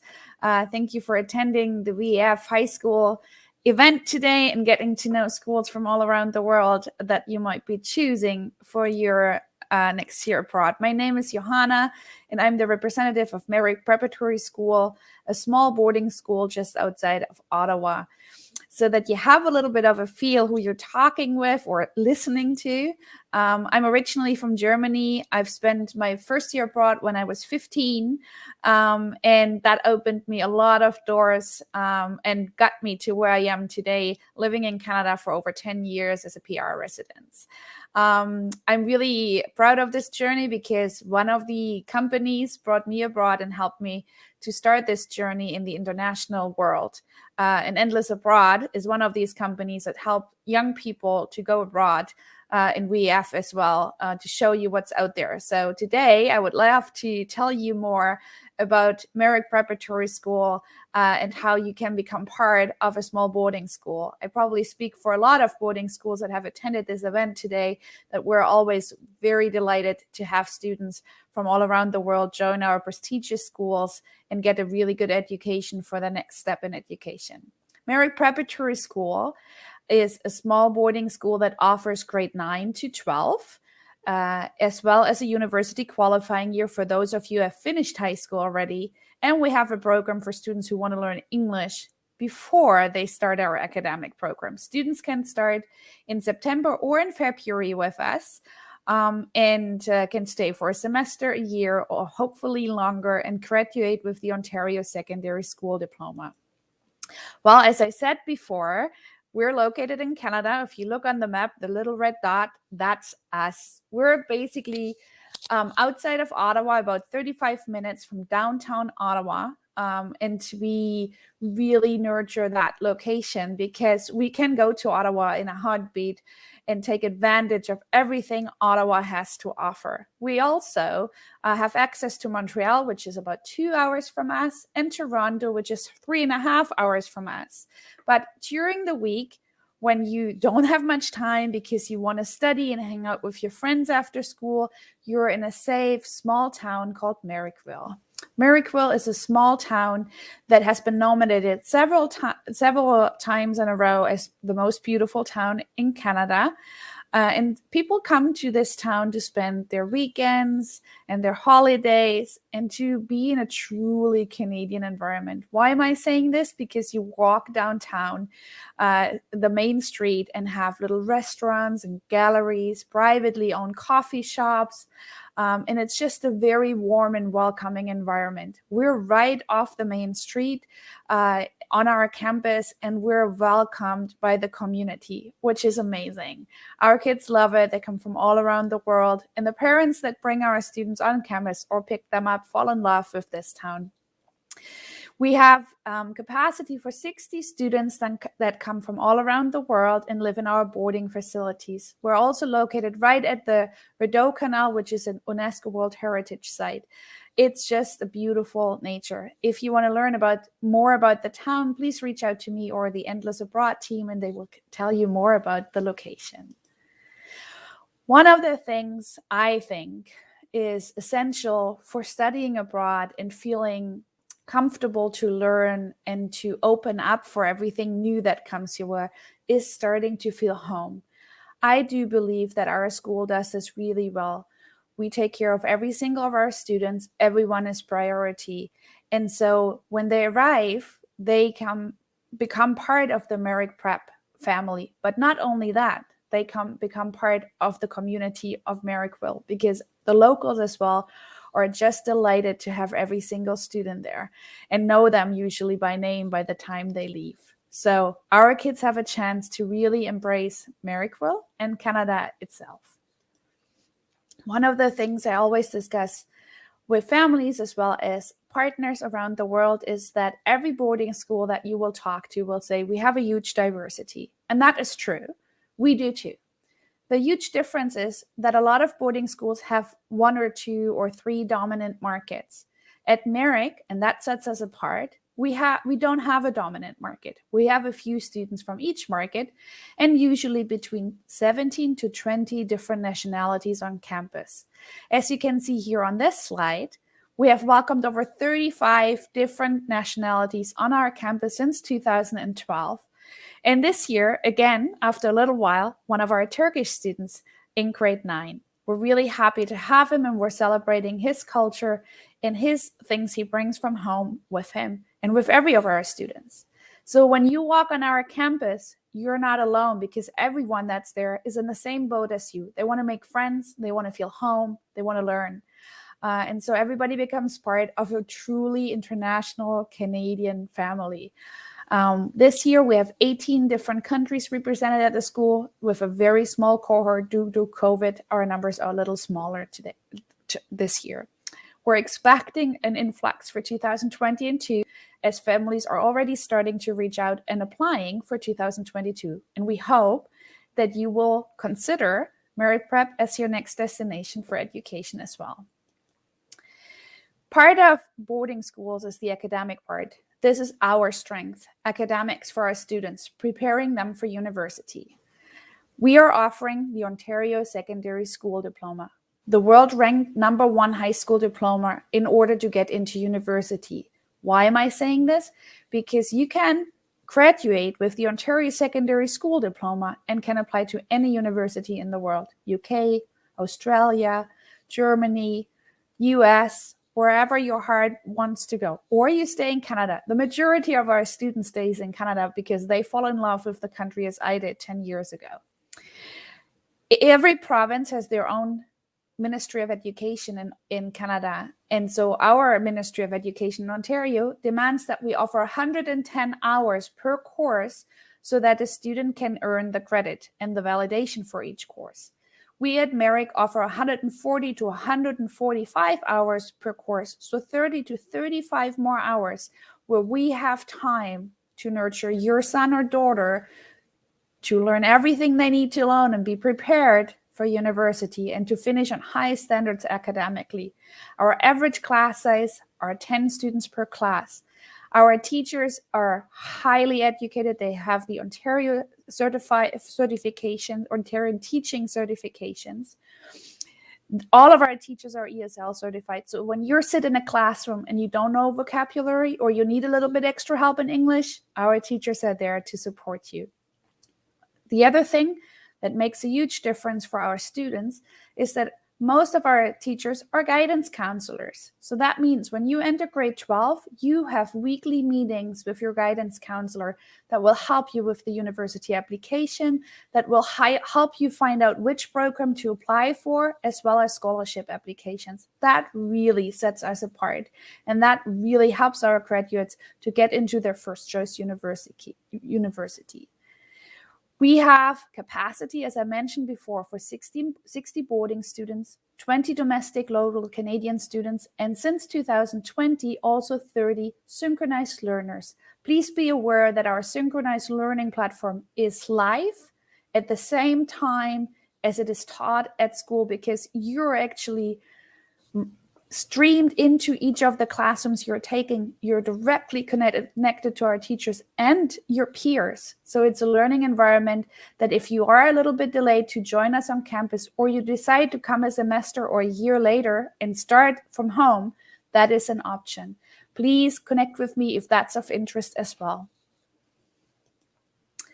Well, our strength is placing our students at university successfully, not just placing them successfully, but ensuring that they're surviving the first year of university, which is a challenge in itself. Being independent, being on your own, knowing how to structure your days, knowing how to take care of yourself, laundry, organizing your things, time management, all these things are part of our curriculum, and we help our students to get there where they want to be. So last year, during COVID, all of our graduates were online because we weren't allowed to have students on campus. And we graduated 9 students. 8 of them got offers to the University of Toronto, which is one of the top universities in Canada, comparable to Harvard in the US. And all of them got into their first choice university. They had 57 offers altogether. So each student had a choice where to go to and could choose their first choice university in the end. And they gathered over $30,000 in scholarships. Since 2012, we have graduated 119 students, and they have gathered over $650,000 in scholarships. So over 90% of our students get into their first choice university, and all of them have entrance scholarships. So you prepare with us, we get you to where you want to be. Your success starts here. Here are a few universities that we have placed students with and that have successfully been accepted to these Canadian universities as well as international universities. That's just a little bit of an example. We have a lot more universities that you can leverage and see, and I'm happy to share the documents with you so you can see if your favorite universities on there. We're adding new universities every year as we're growing. We also have a lot of universities that come on campus, present themselves to our students, or now with Zoom also have virtual meetings with universities from all over Canada, the US, the UK, who would love to have one of our graduates join their universities. Residential life is part of the boarding school package. So for those of you who are thinking about a homestay program and a public school, there are 2 different prices. It's the living expenses and the tuition. So at a boarding school, you buy a package. You know exactly what you're getting, how a dorm room looks like, where your kid will live, what activities are offered, and when your student and your child is there, they can take advantage of this. Here is one of our dorm rooms on the bottom. So it's 2 students per room. They're high quality standards room, lots of space compared to other schools, with their own bathroom, especially in these COVID times. That is something that is definitely important.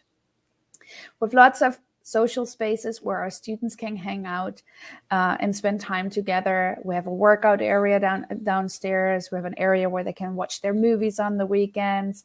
So it feels home. Everything is in one big Victorian building, and the kids really enjoy that they can just fall out of bed and go to class. We do have 3 meals per day, and our students have to check in: breakfast, lunch, and dinner. And of course, there's snacks in between. And as at home, you can actually take a plate, wrap it up, put it in the fridge, and heat it up later. So we really want our kids to feel home. And with the diversity from all these different countries, our kitchen actually chooses a day where they celebrate each one of the countries. So one day it's meals from Turkey, and the Turkish students will give recipes from home, from maybe their mom or grandmother, share it with the kitchen, and they will cook it for the whole school. So by the end of the year, you have not only learned everything about Canada, but also about a lot of other cultures and countries. And this is one of the beauties of the school, that when you leave at the end, you have a network of friends from all around the world that usually lasts a lifetime. We want our kids to learn that academics is important to get, as a goal to get where you want to be. But then there's the co-curriculars, and that is part to balance out, to have happiness and fun and enjoy your friends and to be active. And that's a very important part for us as well. So we offer over 40 different co-curriculars. What makes our school unique about these is that we only offer the co-curriculars that our students want to do. So every year when we interview our students, we ask them, what do you want to do after school? What would you like to try? So a lot of the things are recreational, fun, participation, and just enjoying yourself, trying out new things, doing photography club, writing for the yearbook club, going horseback riding at one of the farms next door. If you want to play competitive sports, we do have soccer and basketball. Usually soccer is in the fall, basketball is in the winter time. And then we do have individual competitive sports as well, where we play against local schools. But the majority of the offers we have are really for the fun and for the balance in life and to stay active. So what do you want to do when you come to Merrickville? Let me know. Here are a few examples and pictures of what our kids do. I mean, on the top one, that's Elbow Lake. Our students go each year for an academic day to actually apply what they learned in class and have fun, go canoeing, really enjoy the nature. Usually it happens in the fall when the leaves turn their colors. It's a beautiful place to be. And our kids really enjoyed it this year. Exploring the nature in Canada has a lot of that to offer.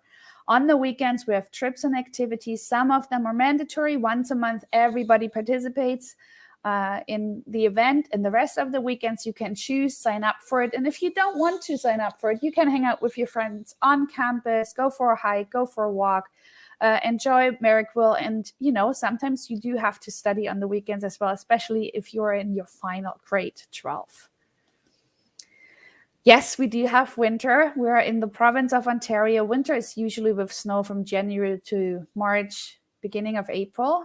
We had a little bit of snow the other day, but it doesn't stay usually before Christmas. Our head of school and 2 other employees live on campus and are there 24/7. Our head of school is very outdoor oriented and takes our kids canoeing and hiking. So it's really from the cleaner up to the head of school, everybody knows every child in the school, and that makes a difference for the success of each of our students. If you want to talk to our current family or to a former student who graduated with us from Turkey, we're very happy to connect you to them to talk about their experience. Here are a few examples or a summary of the things I mentioned already. It's why have families or students chosen Merrick as the destination for their studies abroad and their start for an international education. We offer 100% university. We actually have a Merrick Prep promise. So if a student comes to us for 2 years, minimum, grade 11 and 12, and does not get into their choice of university, we will give them a full year of free education in order to get to university. So that's our promise. We haven't had to do this yet, and I hope we won't. But it shows you the promise to you as parents that we will do our best and everything we can to support you and your child in their dreams to go to university. I think another thing that is very important too, in your final year in grade 12, you're not only having guidance counselor hours, we also prepare you for the IELTS exam because that's part of your application process to the university. So every week, 3 hours, you have the time to prepare for IELTS and we support you. If you want, you could start that in grade 11. If you feel that grade 12 is enough for that, you can do it in grade 12 with us. So all that support for your son or daughter is essential to get to where they want to be at. And I think a small, safe, caring environment, a community that really nurtures each one of our students is the key to success. Admissions process. How do you apply? Well, first of all, you have a fabulous team that has organized this event, Endless Abroad. They can help you with every single step of the way. If you're worried about your English or that you might not understand everything, please reach out to the Endless Abroad team and talk to them about how you can become part of Merrick Prep. They will help you step by step through this as well as I will. So you can reach out to me as well. Here's the application process. So you fill out the application and pay a $200 application fee. You can do this through our website if you click on the Apply Now button, and it leads you right to the application. Once I receive your application, I will request from you a copy of your passport, your school report cards, a personal profile where you tell me a little bit about yourself and what your dreams are, a confidential reference from a teacher of your choice, and an entrance exam which replaces the IELTS or the TOEFL. So you can do this application process at any point. I encourage you this year to do it as soon as you decided to apply, because you will need some time to get your study permit and visa in place. We also ask for a photo from you and a copy of your parents' passport so that we then can enroll you and get all the official documents together. Once this process is completed, we will send you an offer of enrollment, which your parents have to sign. Then you send it back. You pay a deposit of 2,500 Canadian dollars to confirm the enrollment, which is part of the tuition. And then we send you a letter of acceptance as well as the custodianship declaration. Those 2 documents you need in order to apply for the study permit. But all these details we can talk about once you know that Merrick is your choice of school. Here are our fees. They're Canadian dollars. In US dollars, it's between 45 and 47,000 US dollars. It includes everything except of the optional activities and excursions I mentioned before. Otherwise, everything is included. Pocket money at a site. We say count about $2,000 per semester extra on top of the tuition, which is going to be put in the student account. And if your son or daughter joins a lot of activities and trips, then they will use that amount of money. If they don't, then we'll return the money at the end of the year to you as a parent. We do encourage you to look at our social media. We are posting and sharing our day-to-day activities, what our students are doing, which events we're attending, so that you can learn more about us. So check us out, come on our social media and see if Merrick is your next step in your education. And if you want to reach out to me, you can either meet me at the booth, the virtual booth at VF, the high school event, or just text me on WhatsApp or send me an email. Another thing I would really like to mention to show you how much effort our school has put into is that we have won a huge award this year. Usually the big boarding schools win that because we're overseen. We're too small, and we had an opportunity to apply for it, and we did. And we won the International Secondary Learning Impact Award. It's the Academy Oscar Award in the education industry on secondary level. They have 19 different categories for all different types of education institutions. And we applied for the secondary award and we won it. And it showed that the 43 judges saw that we're really preparing our students for university and the life after, international students specifically. And we're really proud of this achievement. Our teachers have worked really hard during COVID times to ensure that the promise of a quality education is what we deliver to our students and our parents. Everyone matters. So not only your student will be well taken care of, or your child and son, but also you as parent. We will be constantly in communication with you to ensure that you feel connected and knowing what your son or daughter is doing while they're with us. So if you want to talk to our current family, they're very happy to talk with you over WhatsApp and share their experience with us. Well, this is us in 25 minutes. I probably could go on and on and on about education. Generally speaking, I think an education in Canada is a good choice.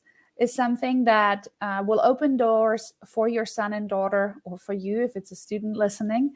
And it changes the world. Like if you spend a year abroad in another country and go through all the waves of homesickness, happiness, belonging, and experience that international world, then I think it changes your life for the better. It shows you that there's lots of opportunities out there to learn, to be engaged, to try new things, even if you're worried about the outcome in the end, and you realize that you can do a lot more than you thought you could. So take this chance to connect with the schools at the live event today and afterwards, and get to know us. And I hope that Merrick Prep will be one of your choices when you study high school abroad. Thank you so much. If you have any questions, I'm happy to answer them. This is your chance to connect with me.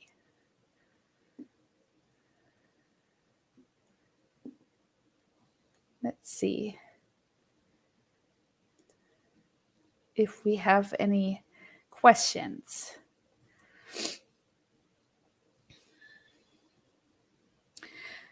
Maybe I can answer one question. Why Canada? I think Canada is a destination where you have opportunities to not only study high school, but also higher education. And with higher education, once you're at that level, you can work 20 hours during the week and 40 hours in vacation times. And that leads to the opportunity to immigrate and work in Canada as well.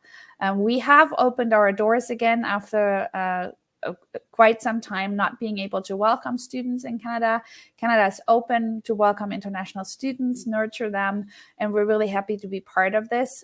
If you are having concerns about quarantine, about COVID regulations, please feel free to reach out to me. I'm happy to explain all of this.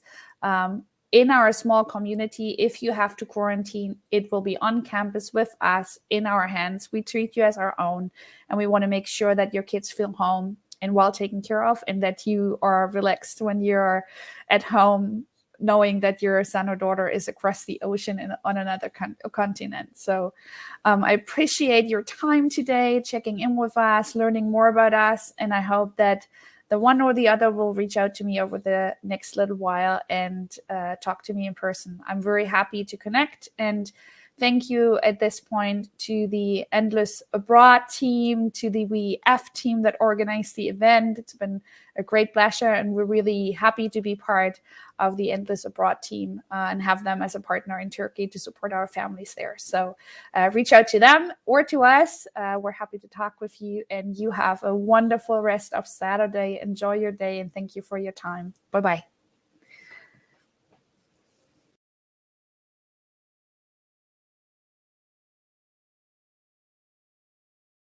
Tim.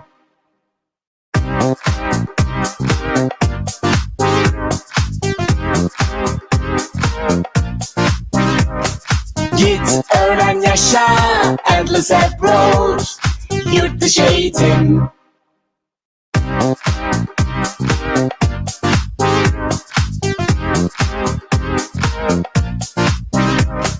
Git, öğren, yaşa, endless approach, yurt dışı eğitim.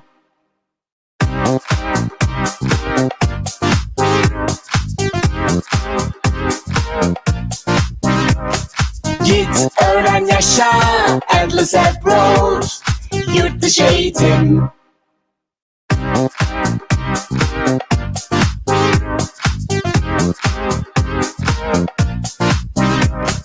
Git, öğren, yaşa, endless approach, yurt dışı eğitim.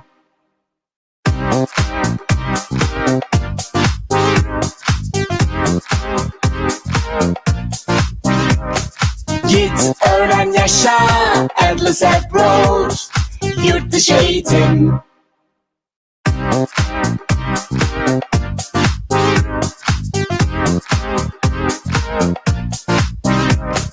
Git, öğren, yaşa, endless approach, yurt dışı eğitim.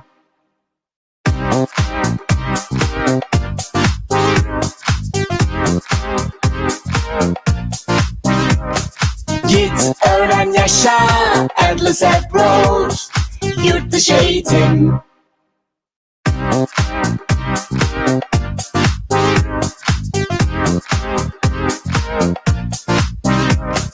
Git, öğren, yaşa, endless approach, yurt dışı eğitim.